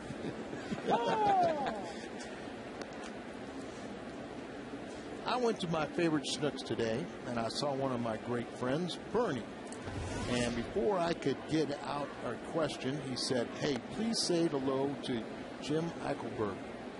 Jim is one of our great baggers at our local Schnucks. He's been under the weather, and he's also an usher here at the ballpark. So we want to wish Jim Eichelberg a really speedy recovery.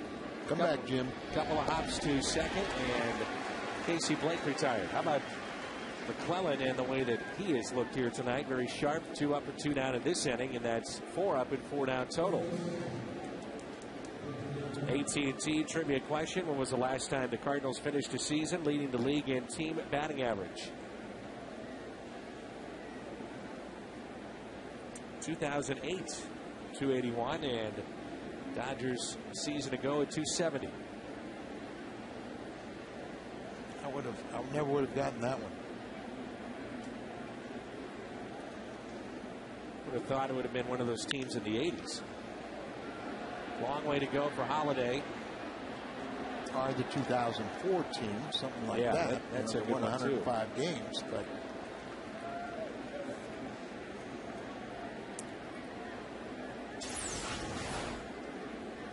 ball come down here is beyond our sight lines, and about 10 inches. It's fair, and then that carom coming off the bat of the left-handed batter will slice into the stands for the ground rule double.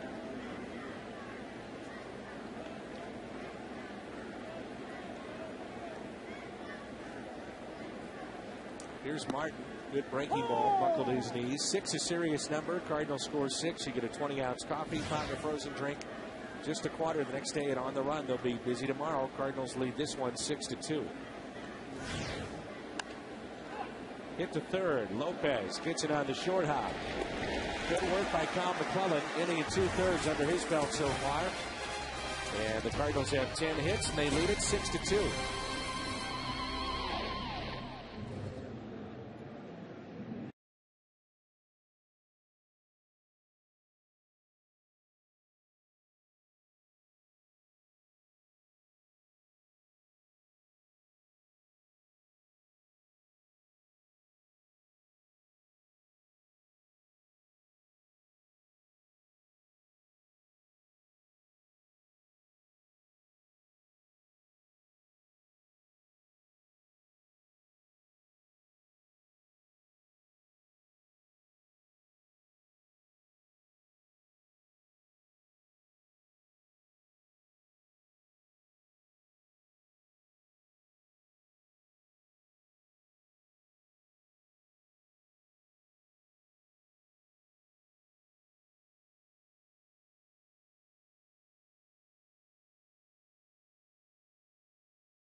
Tony La Russa plus Pat Paris and Rick Horton break down the game. It's U.S. Cellular Cardinals Live after the game on Fox Sports Midwest.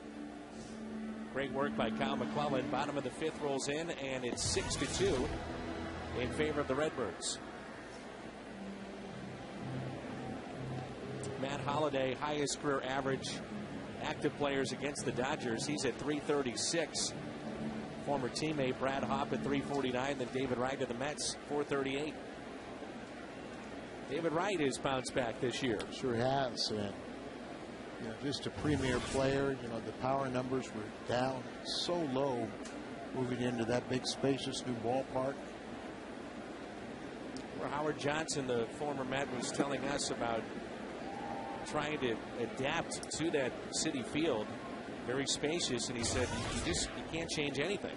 Well, and one of the points he made is by design they were trying to keep hitters from pulling the ball and looking for home runs. They said there's a lot of extra base hits out in the middle of the field, and they were really trying to concentrate on their guys taking advantage of the, all the hits, the extra base hits, not the home runs. 2-0 pitch. Holliday, big swing and a miss, 2-1. And it'll be interesting to see what the Mets do at the trading deadline. See the patch worn by the Dodgers. 1955. See that jersey is awfully wet for Chad Billingsley, and we'll see the Cardinals, many of the position players and pitchers will go through a number of jerseys on a hot night or hot day. Nobody will perspire as much as the catcher and pitcher.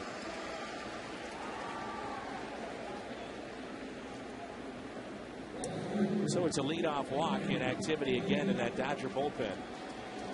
Randy Wayne's had a big night. First inning, let's take a look. With 2 outs, pulled this pitch fair into the right field corner. That was a triple, scored 2. Third inning, back at it again, going the opposite way. And he's 2 for 2 tonight with a triple, single, 2 RBIs, and a run scored.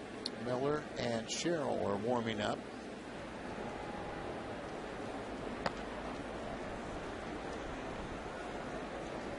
First walk that's been issued by, or rather, excuse me, second walk issued by Billingsley. The other was to Holiday, so he has a pair of those and a single. Interesting that Torrey has left Billingsley in to face Wynn. He got the start tonight because of the success, and this is kind of what I was thinking. Is like he's already 2 for 2 against Billingsley. Great success against him out of his career, so why not bring another hurdler? Randy is a switch hitter, so they have a lefty and a righty, and Joe has not indicated he's going to the bullpen yet.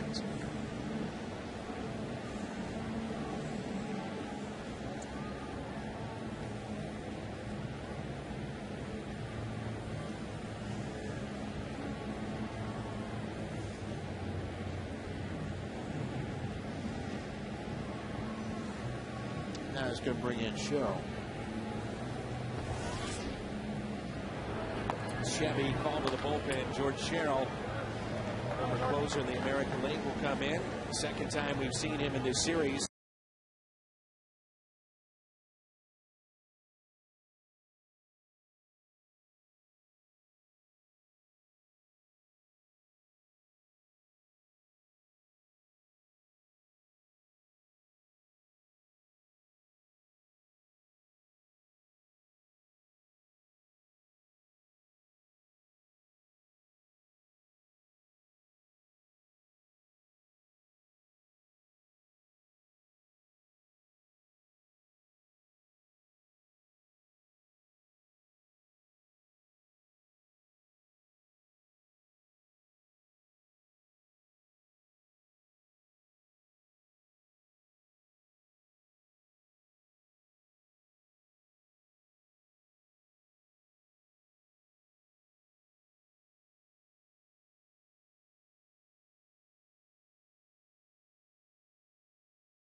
Is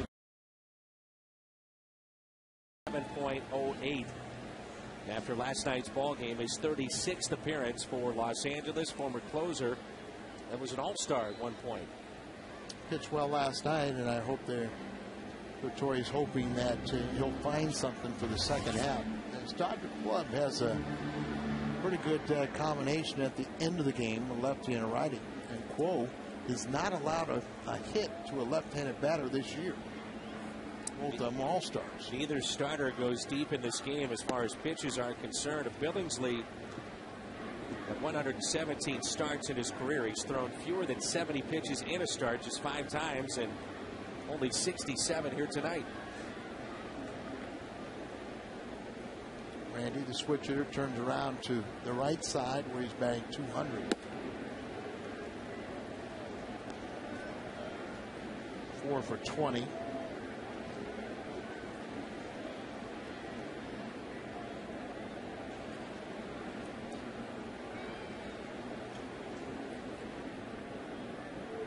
Here's a 2-0 pitch, short lead at first, and a strike at the knees. Sherrill threw a lot of breaking balls last night.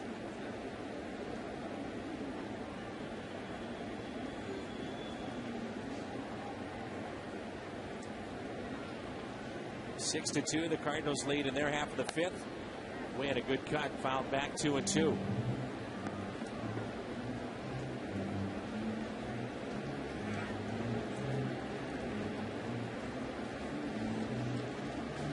Sherrill, before the trade, was the Baltimore's closer, and then when he was acquired by the Dodgers late last season or after trading deadline, he was very, very good, very tough. But he's had some problems with mid-back strain, been on the disabled list this year, and talked a little bit about that unusual stance, the way he sets up, as he really appears that you can read his whole name on his back. Looks like he's throwing almost into the Cardinal dugout, or so he hides the release point pretty well. To a lefty, it looks like he's probably throwing behind his back, but you don't often see where you can read a pitcher's name. Win, a ground ball to third. Out at second, and safe at first.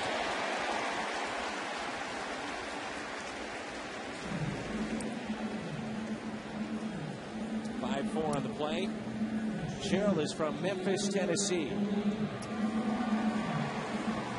33-year-old. Let's go pitch by pitch here on Randy Wayne. Set up away and throws a fastball out there, and then another one. Last night was all breaking balls. Here it's all fastballs.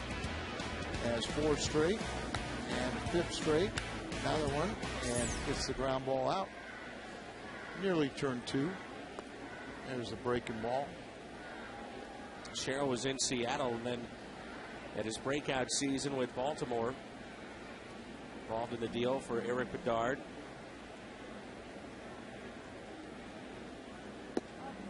Also, Adam Jones was in that deal, wasn't he?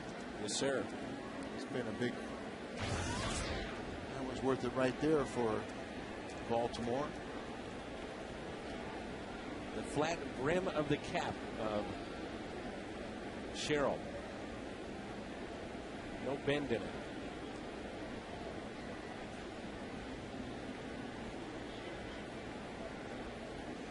Got him 2 balls, no strikes with 1 out. I think trying to push his average over 230 with the base hit here. He's at 229. This might be the time you see a hit and run with Molina. Swinging the bat well, but that is a way to get a guy going. Molina drives it into deep left. At the track. It's at the wall. It's out of here. A 2-run homer for Yadier Molina. 4th of the year. RBIs 35 and 36. First 2 games back from the break, he looks like a different hitter.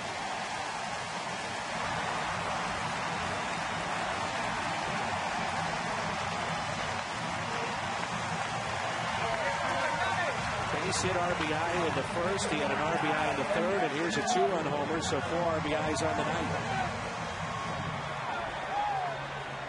Doing a good job of putting that first half behind him. I like that home run, 2-run shot better than the hit and run. Sherrill goes right after him, leaves that ball right down there, drops the bat head, lifts it out for his 4th home run and a big 4 RBI night for Yadier Molina, and he's over 230, or at 230. Makes it 8-2. Schumacher reaches for it, pulls it to Loney, steps on the bag for out number 2. Right down there, right in the middle of the plate, just in the inner part, smokes it into the bullpen. And now the Cardinals 8-2 lead. Alan Craig will pinch hit here. Anybody was warming up. Looks like Boggs now has just gotten up. Alan Craig picked up his first 2 Major League RBIs in his 2nd recall last night. Inning and 2/3 for McClellan, and very good outing for Kyle. There's Mitchell Boggs warming up for the second time, so undoubtedly he's coming in. Alan Craig, base hit into center. Alan Craig, the first time, was 1 for 19, breaking camp. Last year's minor league player of the year for the Cardinals, but it's just he just was never accustomed to riding the bench and being a part-time player. Now he went down and got playing time, and he's more acclimated. Everybody's contributing this game. GMC in-game box score. Cardinals now with 12 base hits. Alan Craig not listed there, obviously, but he's having some fun as well. Here's Tyler Green. Green, 1 for 2. He's flying to center, also single. Cardinals with 3 runs in the first, 1 in the second, 1 in the third, 1 in the fourth, and 2 here in their half of the fifth. Now they're swung the bat well since he's been recalled.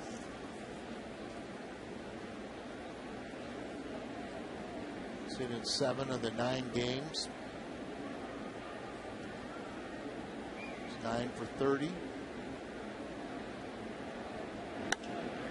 Green to right. That's well hit, too. Oh, what a catch in right field by Andre Ethier.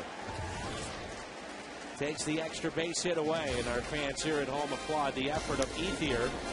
As Yadier Molina with a 2-run homer makes it 8-2 St. Louis after 5.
Kia Motors. To learn more, visit kia.com. By Lumiere Casino. Every time the Cardinals win, the next day get a free buffet with a purchase of 1 at the kitchen at Lumiere Place. By Choice for details. And by AT&T. Find out what's possible with the nation's fastest 3G network. AT&T, everything possible. Mitchell Boggs will take over. He did pitch the 9th inning. Last night's ball game. Finished it up. Nice job by Kyle McClellan. His inning and 2/3 only allowed 1 hit, 1 strikeout. Here you see the 37th appearance for the hard-throwing Mitchell Boggs.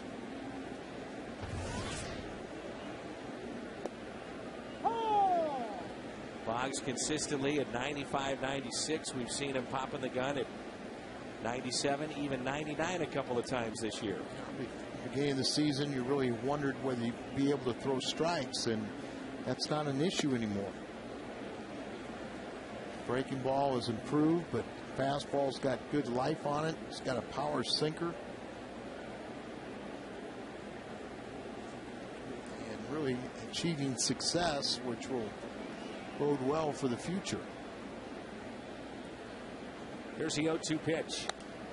Get out of play by Jamie Carroll. Just watch his mannerisms, his body language, and Mitchell Boggs is getting a lot more confident. We got enough people in the booth tonight. Who are all our guests? Babe Ruth, Ty Cobb, Koufax, Drysdale. All right. Oh, Harold Lewis has a group, a team from Florida. They're up here for a tournament, and some of his relatives and their escorts.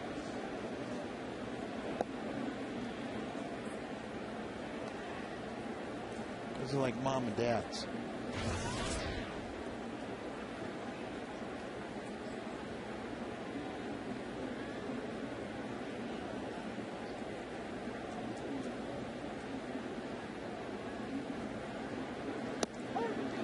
Ball, third strike.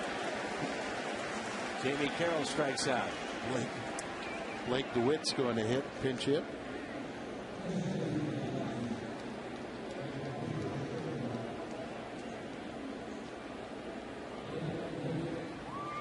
What's on tap is presented by Budweiser. Suppan and Padilla, Sunday, 12:30 on KSDK.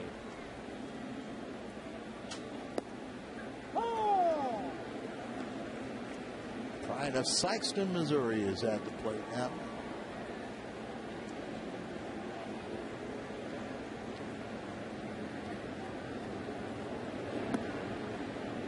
I understand they've left a skeleton police and fire crew to guard the city so everyone else can come up here. It is quite the crew. 1 ball, 1 strike here at Blake DeWitt. Oh, nice play again by Schumacher. Second time we've seen that tonight. Takes the hit away from DeWitt. Hard hit ball, a little backhand action.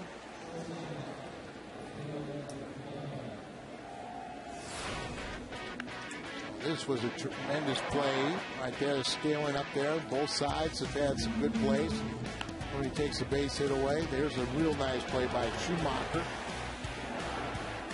And what a Ethier made that great line drive. And then there's the most recent play by Schumacher. We really didn't get a shot to see much of that catch by Ethier, but that was pretty nice.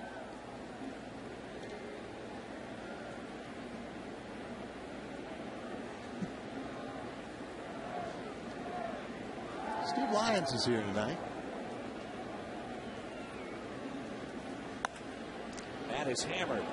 Right center. Colby back with Wynn. It'll be Rasmus. He'll make the catch. Good work by Mitchell Boggs. 8-2. Cardinals on top.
It's 8-2 St. Louis, and the Redbirds trying to make it 2 wins in a row.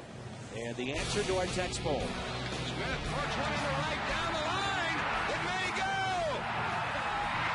Go crazy, folks. Go crazy. It's a home run, and the Cardinals have won the game by the score of 3-2 on a home run by the Wizard. Go crazy. Can't argue with that one, can you? No, that's probably my pick. Yep, I think so too. All 3 of them were outstanding, but that was his first home run left-handed by like 4,000 at bats, some ridiculous number. Then the next game, he almost hit another one out off the top Niedenfuhr, and that was in that was Stadium. That was up in Niedenfuhr there. And remember Terry Forrester?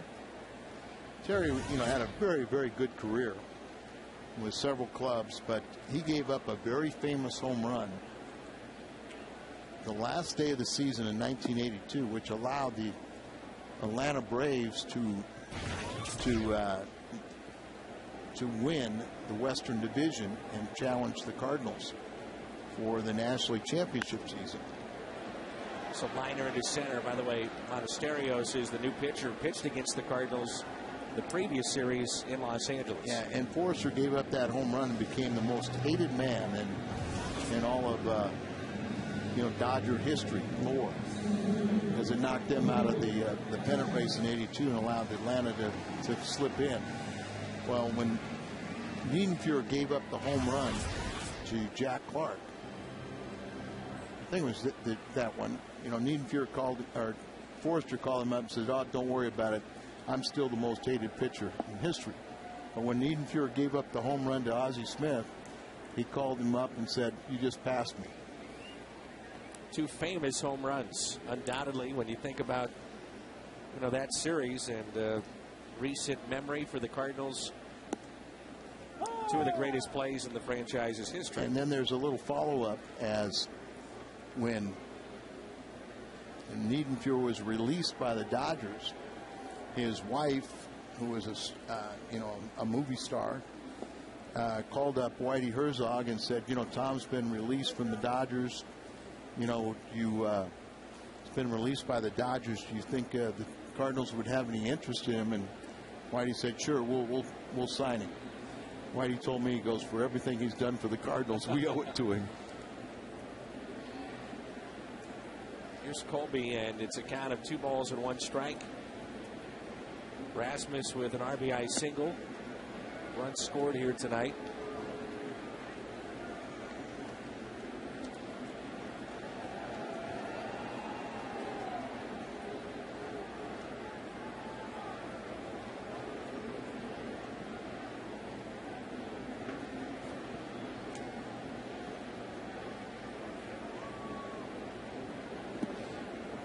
Pitch in the dirt.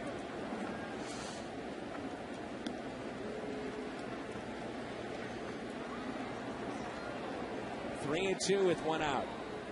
Nobody on for Colby Rasmus.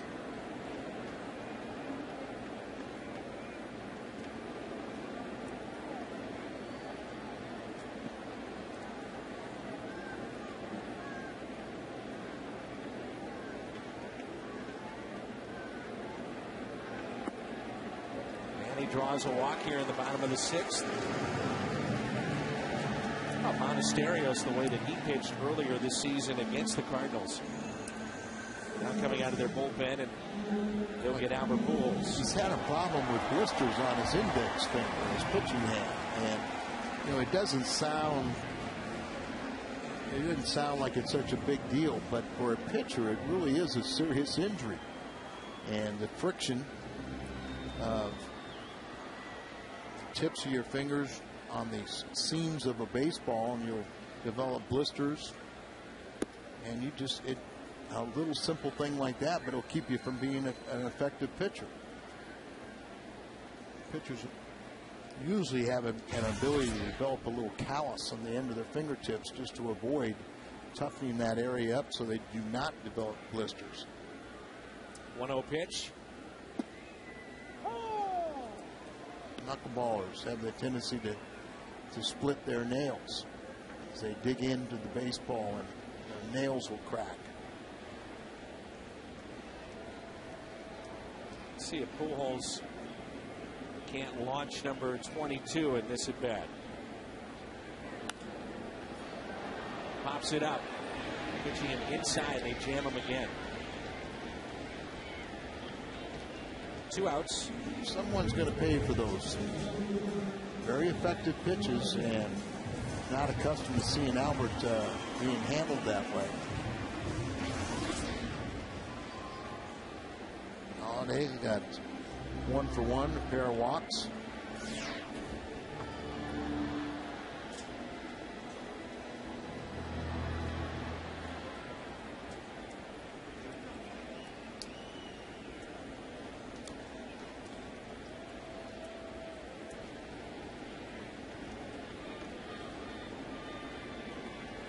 Outfield deep, straight away for Holiday. Looks at strike 1. Up to the Cardinals bullpen here tonight, and so far so good.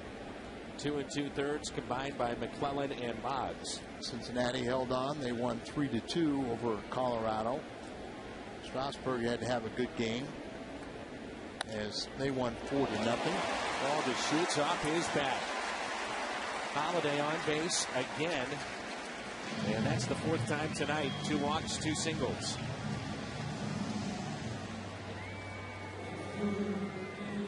And this guy just hits rockets. He's so strong physically, one of the strongest in the game. And just, you look at the wrist and forearms, that used to be the common denominator against all home run hitters. Players in the 50s and 60s, great home run hitters, were never that big. They were all 5'10" to 6'1", maybe 180 to 210. Guys are bigger and stronger, but they were more country strong. Didn't lift weights. But, they worked as a bricklayer. They were farmers in the off season, baling hay and throwing those big hay bales around. Got country strong. Randy Wynn with 2 outs and 2 on. 2 for 3 tonight. Move that paid off for Tony La Russa, giving him the start against Chad Billingsley. He delivered with a big blow early on in this game. Tripled and scored 2.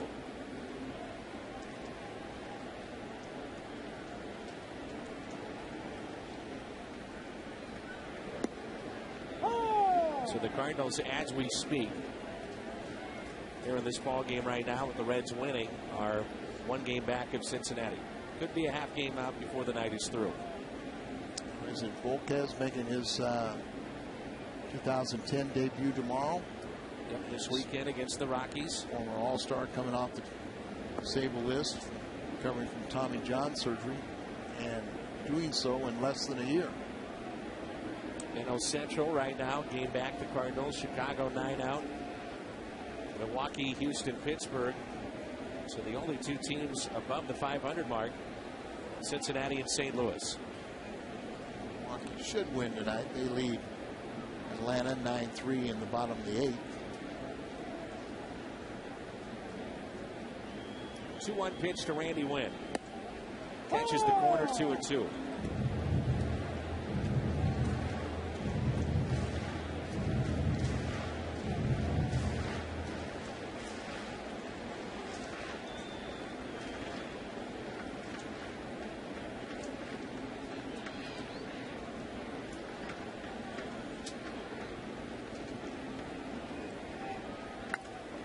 There's a shot out to left, but a sliding catch made by Paul. Xavier Paul comes up with that. You'd have to wonder if Manny Ramirez would come up with that play. Paul does. It's 8-2 as we enter the 7th.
Rolls into Busch Stadium. A look at the game summary presented by Verizon Wireless.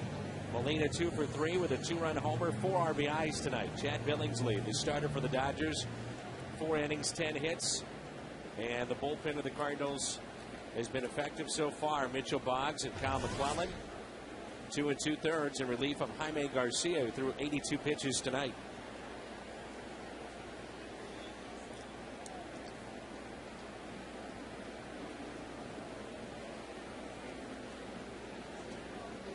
And we're not going to be on the air tomorrow afternoon. It'll be Big Fox, Channel 2. A very special 50th wedding anniversary will take place tomorrow. Bev and Vince Tedeschi. So we want to wish them, they're in Imperial, Missouri, celebrating their 50th wedding anniversary tomorrow. Big Cardinal fans, and we hope your day is very, very special. We'll do it a day early. Here's Matt Kemp, 1 ball, 1 strike. Single back in the third. He scored a run, the first run of the ball game for the Dodgers. That made it 4-1. Cardinals, though, pulled away. They lead it 8-2. Low strike. Kemp didn't like it. 1-2 the count.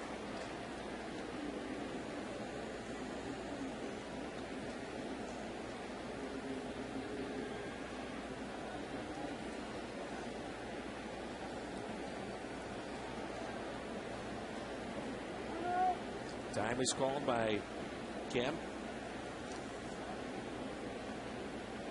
Big crowd here tonight.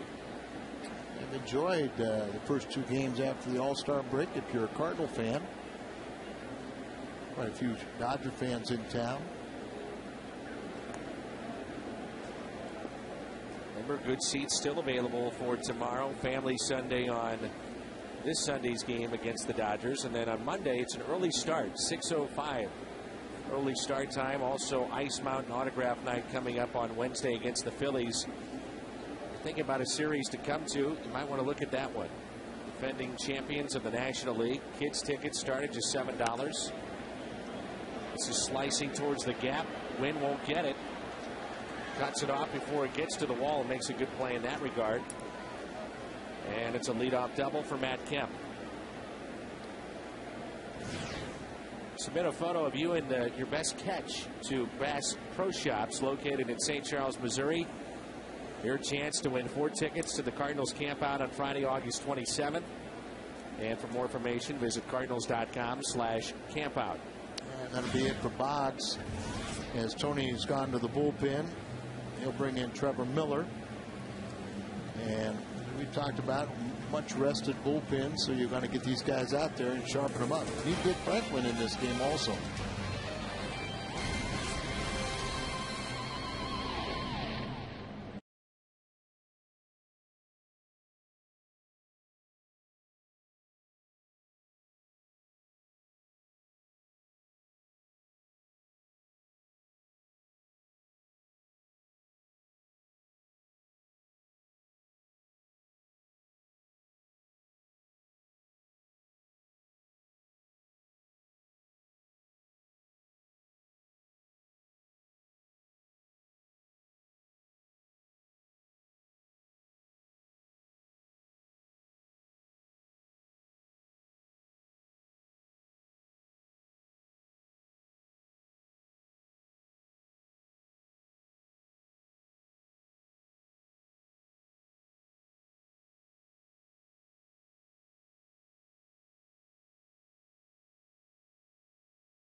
.15 hits, 13 strikeouts to go along with 9 walks. A little bit surprising there.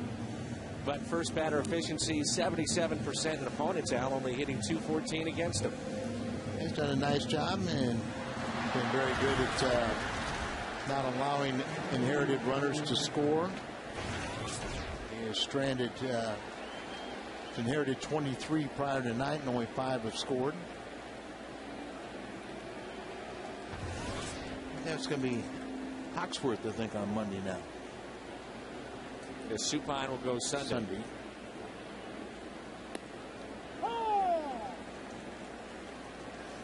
Dan, do you feel like now there's an urgency for Cardinals to try and look for a starter, knowing that Brad Penny will be probably longer than Loesch? I would think so, don't you? Absolutely.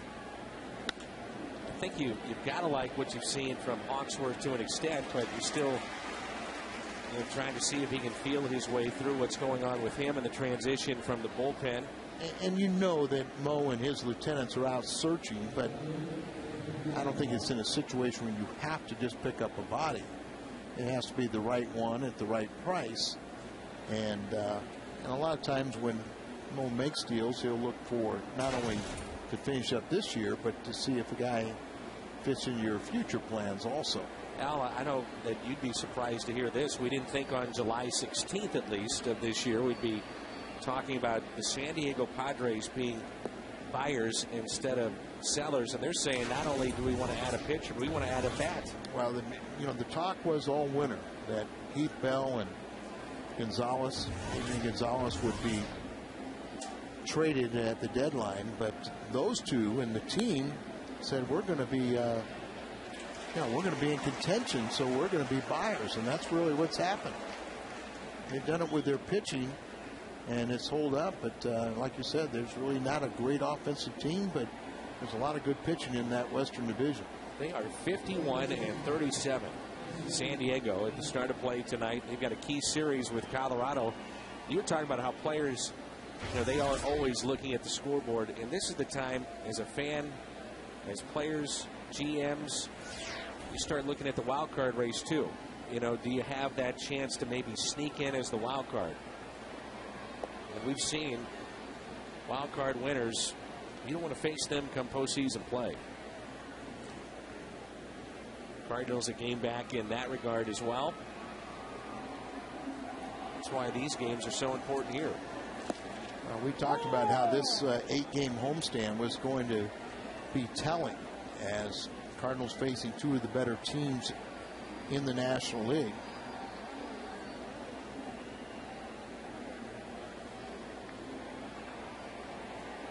Los Angeles would be in first place in the Central Division. Now, Joey Votto is your kind of guy. He declined to congratulate Marlon Byrd of the Cubs. That. Well, it gets better now. I got newfound respect for him. It gets better. Votto clarified his remarks today, saying that he has great respect for the Cubs, but he added that, quote, I can't say as much for their fans. And he refuses to sign autographs for their fans. Now, I disagree with that. I think you always sign for the fans because they're what makes the game. Nice play, Pujols. Miller covering, out at first. Time to stretch here at Busch Stadium. 8-2.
field, and I was thinking about this earlier today. He's already won a Gold Glove in his career, but he has played phenomenally defensively and should win another.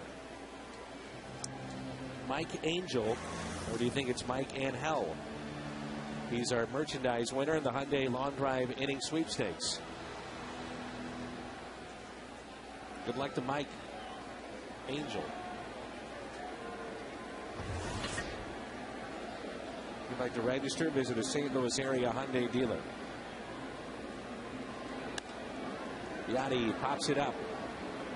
Shallow right. And the catch is made.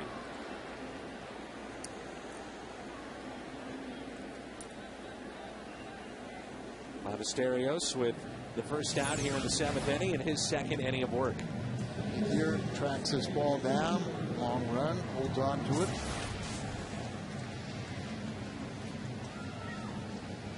Here's Schumacher. Schumacher with a single. Run scored. He's also flied out to left and grounded to first. And that pitch is taken a little bit low. Steven Strasburg had a 34-pitch first inning, but then he finished with 7 strikeouts in 6 innings. Lowered his ERA to 2.03. Nats won their ball game. Schumacher retired. That was a 0-0 game in the 6th inning. So both sides, they ended up being 4-0 Washington.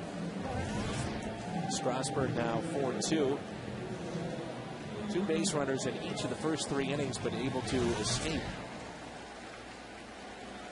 Here's Aaron Miles. Look at that average. He's hitting .342. Jason Mott getting set for the 8th inning, it looks like. Yeah, you bring in Mott, and you got to get Franklin in there. And Reyes, I guess, the only one that sits. Then I think it's, he's the old master that he could probably hold out a little longer and still throw strikes. Miles lines it to third. We played 7. Cardinals with 13 hits. They lead at 8-2.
Over top of the 8th rolls in, 39th appearance. Good numbers for Mott, 2.27.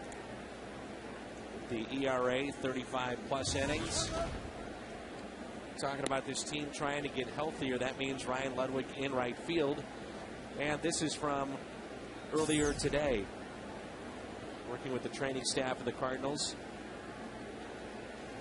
Just simple exercises, but still unavailable to play tonight, probably within the next week.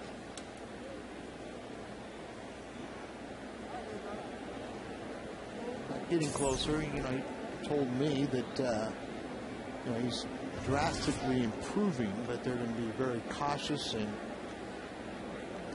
I think they've set a artificial time out there that that they really know that he will come back, and hopefully sooner, but I don't want anybody to think that there was a major setback, so they put it to 10 days out.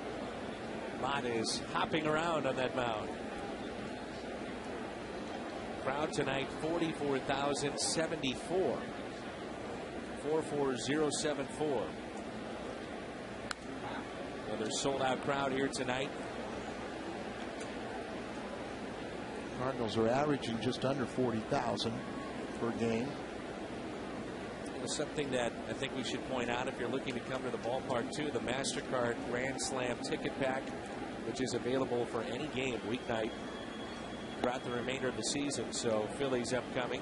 Well, just think too, though, this little promotion. The Cokes and the hot dogs and discounted seats, family of 4 for $60. And then you got this promotion on this homestand. Every Cardinal victory, you subtract $5 from the price of as a terrace reserve, outfield terrace reserve. So the Cardinals sweep this homestand. That's $40 off of about a $40 ticket.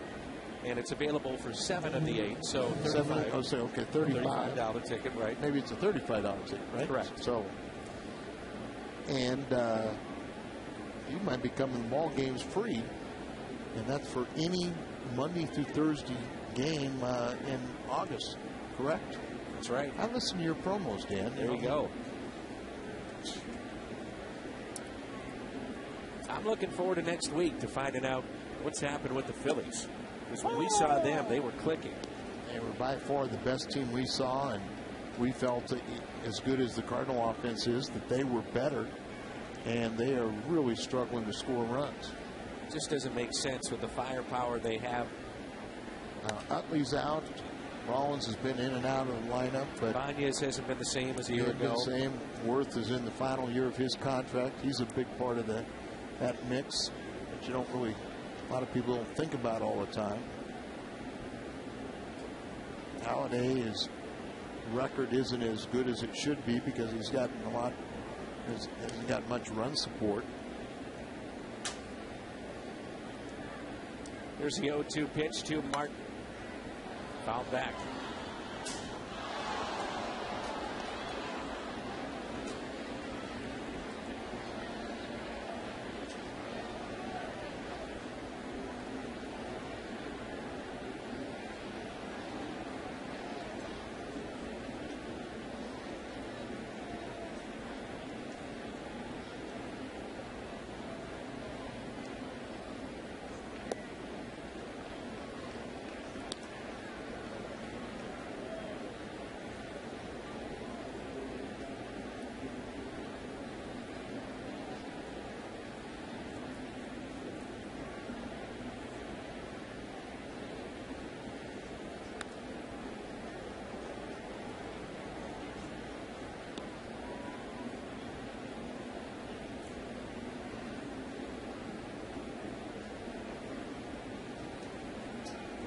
Going up there pumping, they're swinging away. They've got 11 hits to the Cardinals 13. They've stranded 9 runners.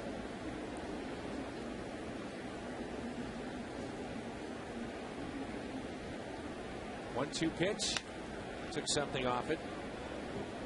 We have seen him, Al, watching Mott throw fastball after fastball, and in doing so, his numbers have improved. But this might be an instance with a 6-run lead, live action here.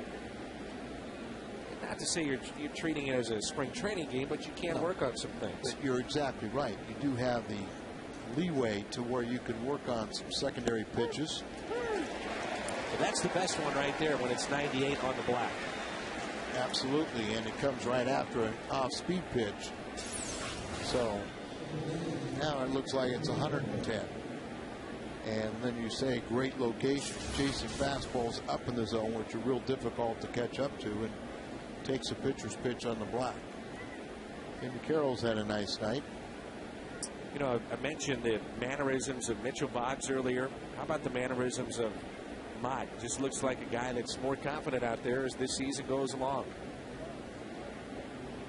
That's why I always believe in the theory. You take these young kids and you put them in the bullpen, because as a manager you can direct and you can use them in a way to where they can achieve success more often than not. They can gain that confidence. Then you give them more important later innings. After a couple of years, Boggs could be one of those guys that you keep him as a late inning, or does he go back into the rotation? McClellan has been the formula last 2 springs. Kyle McClellan's gone to spring training auditioning for the 5th spot. But, he's pitched 3 good years out of the bullpen and gaining that experience, knows what it takes to be successful. He has 4 different pitches, so he could go into that rotation. And you think that he is a lot better, acclimated to making that transition. Garrett Anderson is on the on-deck circle.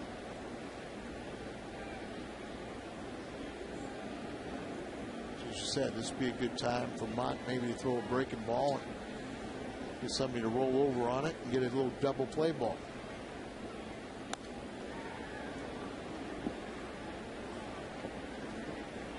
How about his motion too, Al? When you watch Mott, I mean, he still has that catcher's throw, so to speak, where he throws it short right on a little bit from the ear. Yeah, and just kind of a dart thrower, but he's getting, he's using more and more of his body, using those legs and everything instead of just being all arm. Ooh, where was that pitch? Do you agree? Is the strike zone tonight and last night been tight to you? Yes. Yes. They want the fastball away, fastball in. It was in. So we've seen a base hit, strikeout, now the walk. Carroll, as Al told you, good night with a triple, a single, now a walk. And this will be Garrett Anderson. Quite a career for Garrett Anderson. Winding down, long-time Angel. Very good player. Several All-Star appearances, Silver Slugger awards.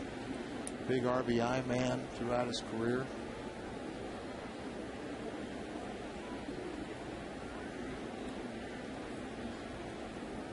Runners at first and second with 1 out. 8-2 as we play here in the top of the 8th. Garrett Anderson, the bat not as quick as it once was, but he's probably pretty sitting there going, okay, I'm going to look fastball. I'll cheat and start a little early. Strike 1. Looking, for a pitch out over the plate, a little more inside than he might have liked. He was very close friends with Jim Edmonds.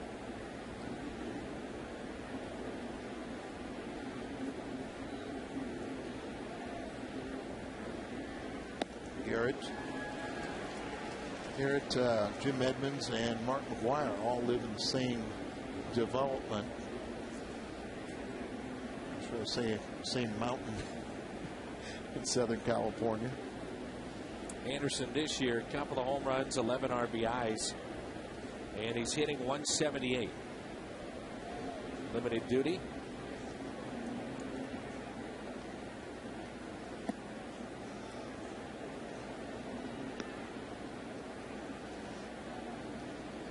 Looking at in this series, Cardinals with Wainwright going tomorrow. You feel good about that. It doesn't matter who he's faced up against. And then Suppan against Padilla on Sunday.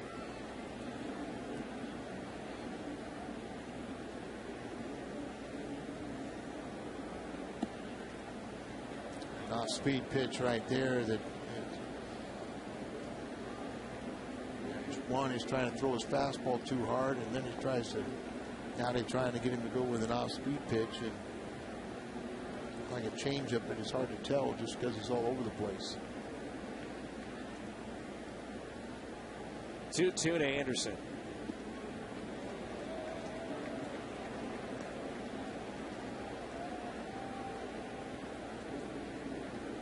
Out to visit Yadier Molina.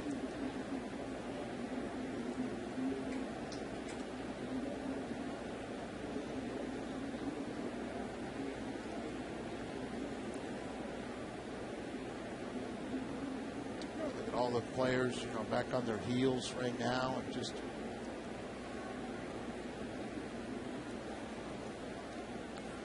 it's the walk, and now it's gone to a full count. 3-2 pitch. Anderson into right. Win. Can't come up with it. Boy, he plays deep. Bases are loaded. It's a nice, easy swing by Anderson. And I'm going to get a fastball. I'm not going to try and overswing. I'm just going to try and make contact. Got over approaching 2,400 hits. Got about 1,300 RBIs. Now Denny's Reyes will start throwing. Bronson Arroyo has Arthur Rhodes to thank for his win tonight. Facing a bases loaded, no outs jam in the 8th inning. Rhodes came in, retired 3 in a row. Last 2 on strikeouts to preserve the Reds' 1-run lead. They win that game over Cincinnati. That's what Arthur's job was. So many times now in the game, relievers start innings and don't come in that many times with inherited runners. What a great first half he had. Sure he did. He gave it up in one of those tough come behind loss, one of those 6-run leads.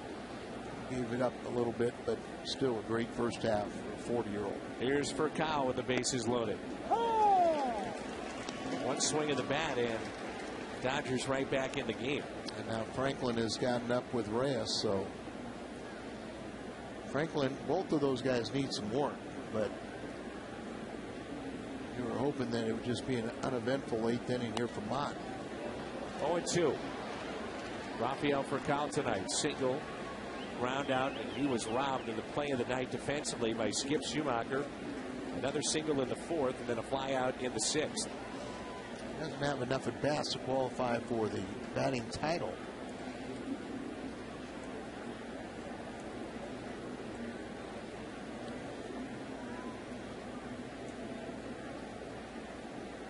Oh, 2 pitch. Taken high. Earlier in this inning, Mott did have the opportunity to work on some of those secondary pitches, but not now. He's got to go with his best stuff. And for Tony La Russa, you don't like to see the pitch count up to 27. Exactly. Worry about bringing him back tomorrow or his availability. Where the game has changed, where now when a guy throws about 30 pitches in an inning, it's almost automatic he has tomorrow off. It's just a question whether it be 2 days off. For Kyle, no grand slams.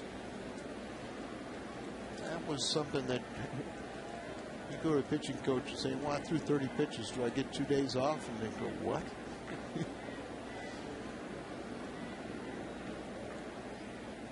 1-2 pitch. Missed inside at 96.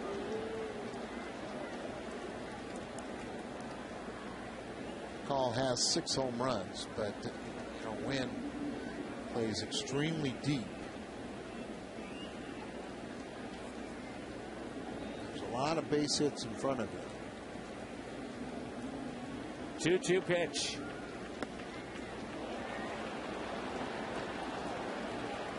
Full count with the bases loaded. Now this is a kid, for calls, got the second highest career average against Cardinal pitching among active players. Only Ryan Howard has hit Cardinal pitchers better. A lot of times that's a long ball off the bat of Ryan Howard. We'll see him next week. 3-2 pitch. Check swing, and he walked him. Mott walks in a run, and that makes it 8-3.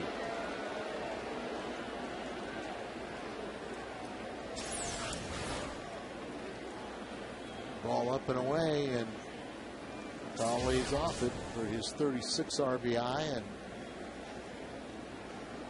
Dodgers, now you're starting to get into the heart of their order. Their danger, their thumpers. You do have Ethier on deck, so barring a double play or whatever the case may be, this will be it for Mott. Exactly.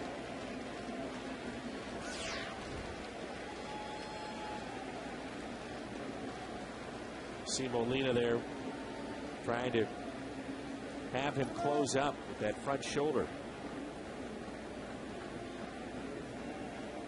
And right now, don't give location. Just say, hey, I'm just going to make it real simple. Keep the target right in the middle of the plate.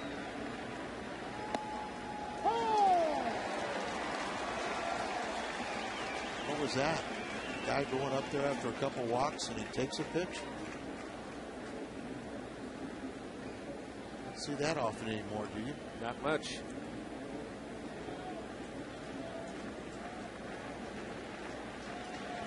Oh, 1 pitch to Kemp. Tied him up. Foul ball. Say it's a foul ball, so strike 2. Mott catches a break. Needs a strikeout here or the double play. No argument from Kemp, so 2 strikes.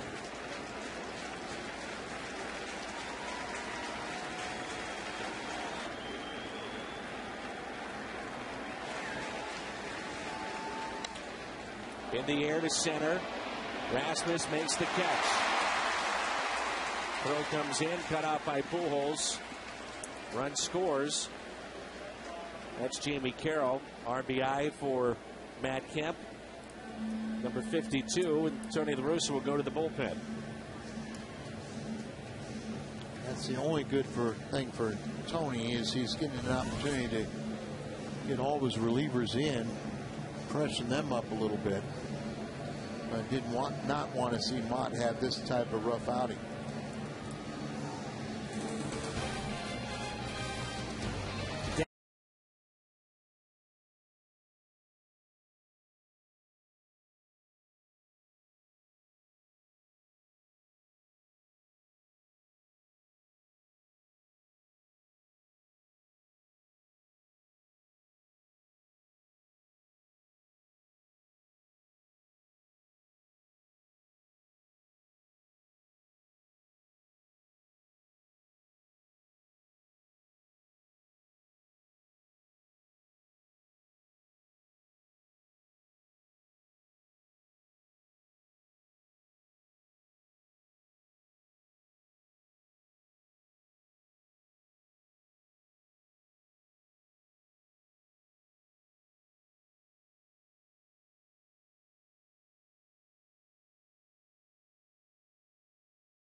Denny's is in for the 39th time this year.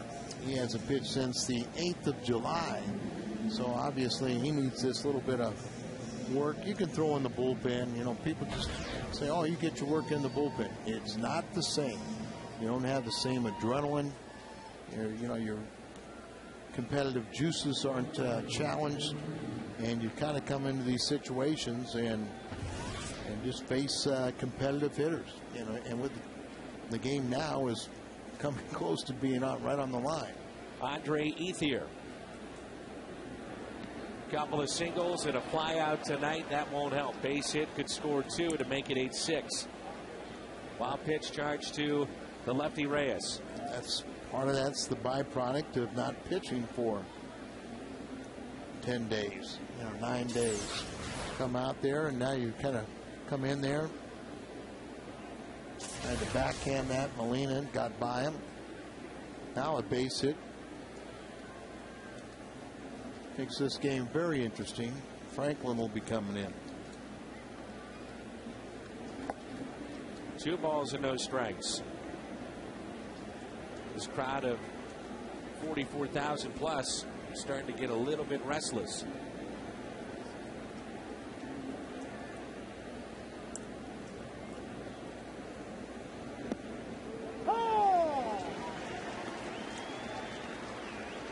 Their backup catcher Ellis and Belliar on the bench for Joe Torre. And what a difference having Xavier Paul on deck versus Manny Ramirez.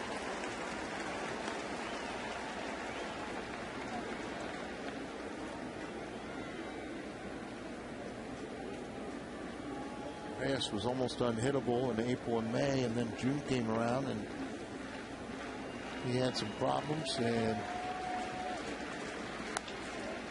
Rounder to first. Reyes will get out of this jam. Pujols takes it himself. Dodgers score 2. Makes it 8-4. Bottom of the 8th coming up.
Light, the sure sign of a good time. Here we go.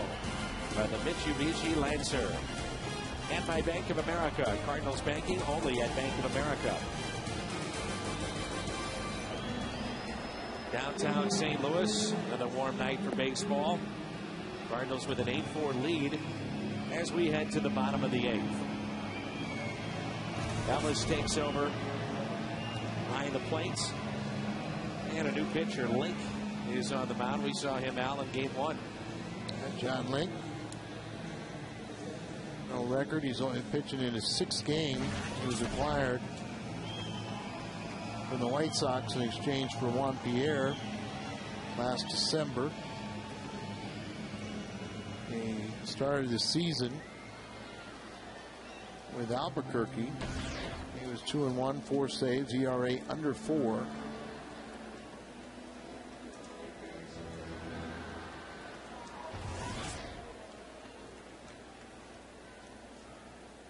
Tyler Green looks at a strike.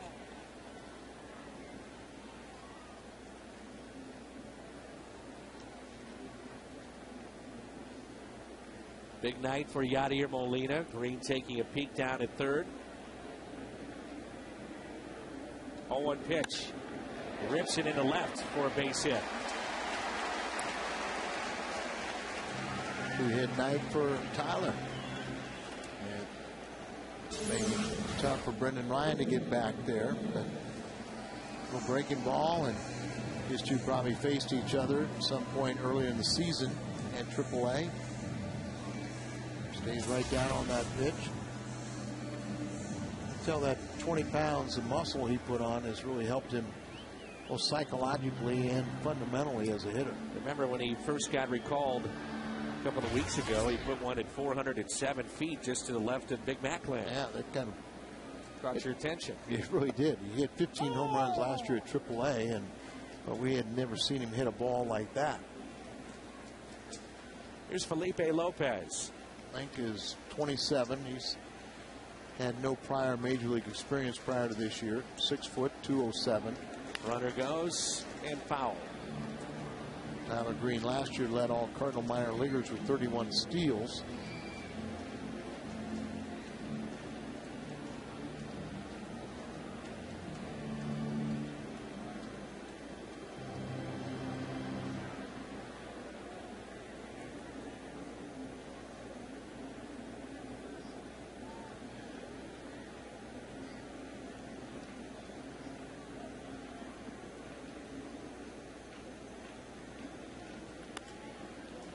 Puts it in play, hit the third, out at second. A very close play. This copyrighted telecast is presented by the authority of the Cardinals and may not be reproduced or retransmitted in any form, and the accounts and descriptions of this game may not be disseminated without the express written consent of the St. Louis Cardinals.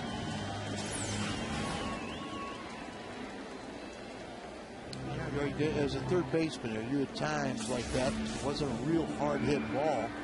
Are you going to risk trying to get the lead runner? Casey Blake did and got him with Green running hard down the line. Here's Colby. Foul back, strike one. Down to second. And then no throw or no opportunity for Jamie Carroll to kind of complete the double play. Rasmus with a single and a run scored. That was in the first. He's 1 for 3. Also his walk tonight.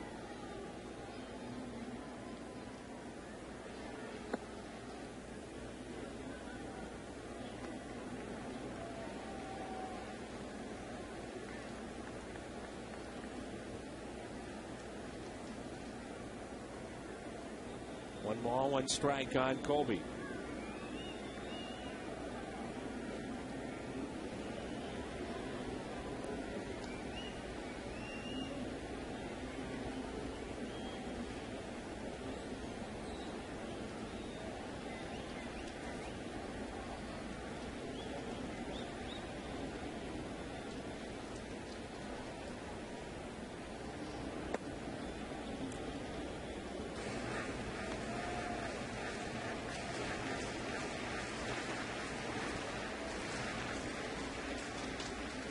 Two and one. Dodgers are hoping to come back in this game, and then they're going to be very interested in the outcome of the Diamondbacks and Padres just getting underway. Colorado lost to Cincinnati. Dodgers starting 2.5 games out today. D-backs have a 1-0 lead at San Diego in the bottom of the third.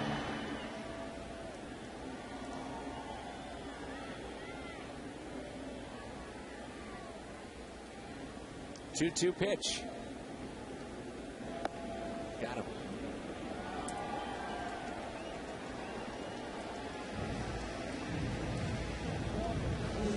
Could be the final time now for Pujols.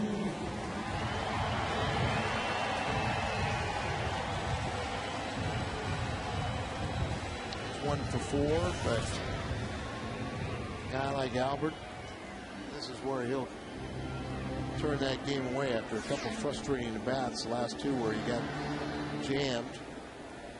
You know, he'll pick up that second hit and have a productive game. And a couple nice plays in the field. And what a team player he is that you know, he's looking at either way. His team hopefully carries on and wins this game. Dunn, Votto, and Hart all with 22 home runs. Pujols at 21. Just one away from the league leaders. People are saying that Adam Dunn, who's in the final year of his contract, could be on the move. Could he be interesting? People are saying, you know, San Francisco can't, they need a little offensive help. A lot of clubs can take a home run hitter. Sure. He comes with a lot of strikeouts, but the production is there too. 2-1 the count.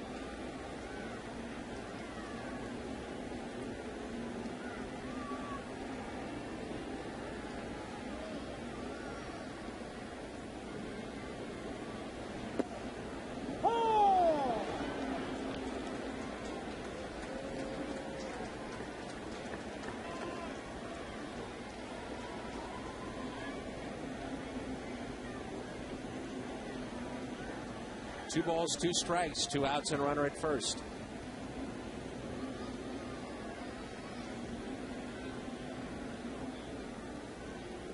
Pujols hits it sharply to short for Kyle. Gobbles it up, and a force play at second. 8-4 Redbirds as we head to the ninth.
(12-0) for the Dodgers, and Ryan Franklin will try to finish it off as we take a look at the Hardy's prime cut of the game. Way back when in the first inning, Randy Wynn coming through. That was a triple, and he also would single later in the game. That would load the bases up, led to some scoring as well for the Redbirds. Good night for Randy Wynn. So here's Franklin, 16 of 17 in save opportunities in the first half of the season. First appearance here in the second half. Franklin has not pitched since the 11th in Houston when he picked up his 16th save.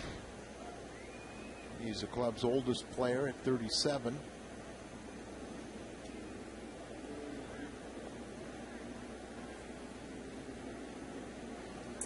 And he'll get Xavier Paul to lead it off here in the ninth. 8-4 Redbirds. You have to think there's some concern right now with the Dodgers. Manny Ramirez out. Started the ball game, walked, but left with a sore calf.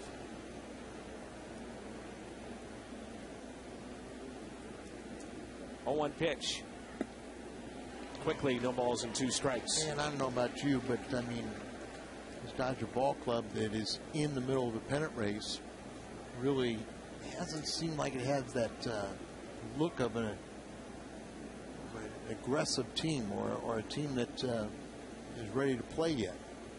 And I know I have great respect for Joe Torre and his entire staff. It's not a reflection of them. There's a ground rule double. Fair ball. How do you change it if you have veteran guys and trying to say, hey, we've got limited time in this 2010 campaign to get it going and stay in this race? Well, that's it. And I mean, I had one of the coaches talk to me who was like, you know, now you have to do a lot more instructing at the major league level. But, you know, a veteran coach that, you know, basically when we played, and that played in his era, that, you know, the players police themselves. And this guy said, I've had several times a player will come to me and say, you know, well, such and such. He said, well, you get on him. You know, you're his teammate. They would love to see Casey Blake take a leadership role. But, you know, Casey's kind of struggled right now a little bit offensively. Ooh, good play. And they just get Blake by a step. Look the runner back.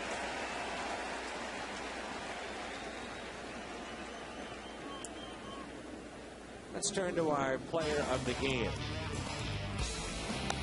Yadier Molina, 2 for 4 with a 2-run homer and 4 RBIs here tonight. Budweiser, player of the game, as he launched that into the bullpen up left. He's opened up the first 2 games of the second half with multi-hit games. Big RBI night with his 4th home run, and hopefully more of that to come. Boy, that will help this offense, get him being productive. And Loney looks at a ball.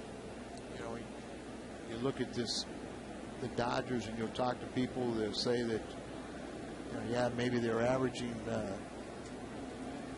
decent amount per game, but it comes in bunches. They'll get, you know, 7, 8, 9 runs here and there, and then they'll have a tough night like last night, scoring a couple.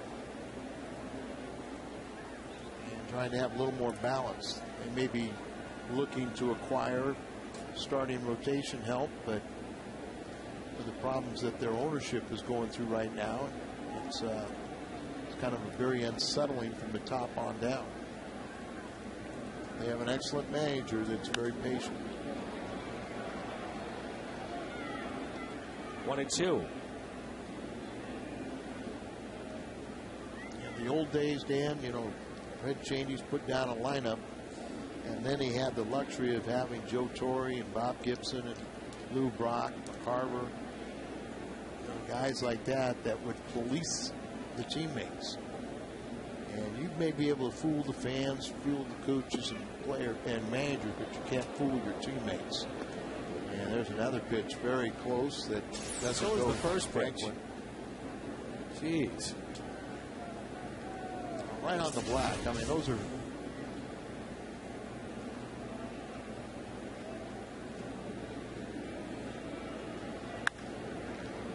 And a fly ball lifted out to left. And we talk about it all the time around. You've got to give one side or the other. Yeah. If not, he's got to throw it right down the middle. Well, that's why you see so many high-scoring games. You know, a hitter can't protect both sides of the plate. You see Molina trying to lobby as Belliar, the last position player available for Joe Torre, will hit here. Molina trying to plead his case with Ron Kolpa.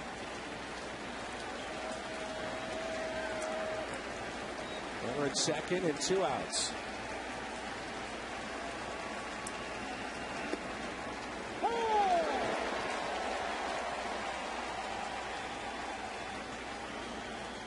Ronnie a little bit before the game, not getting a lot of playing time.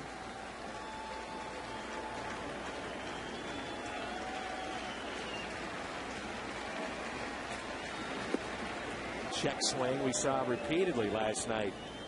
Curveball after curveball.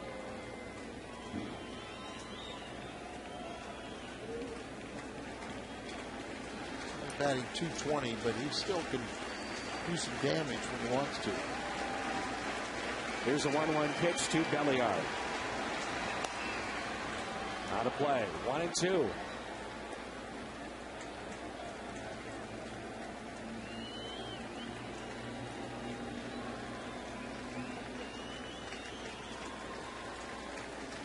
Cardinals trying to win their 49th game and their 29th home game.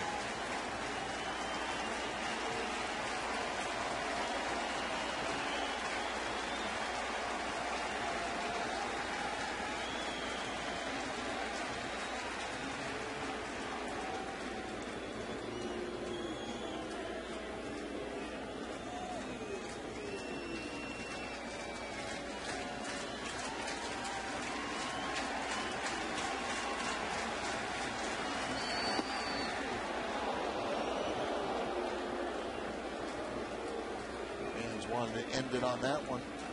Count 2-2. Another good formula for winning is the Cardinals scored in the first 5 innings. Usually do that, you usually win. You score in more than 4 innings. They did it first 5 tonight.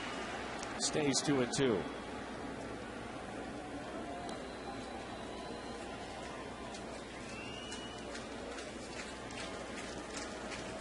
Cardinals trying to run their record when scoring first to 35-9.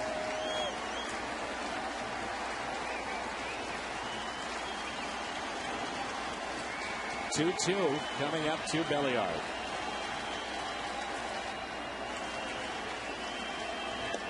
Got him. Called third strike, and the Cardinals have taken the first two against the Dodgers. Big night for Molina. Big night for the Redbird offense. 14 hits. They win it 8-4. Half game out of first. Back with more in a moment.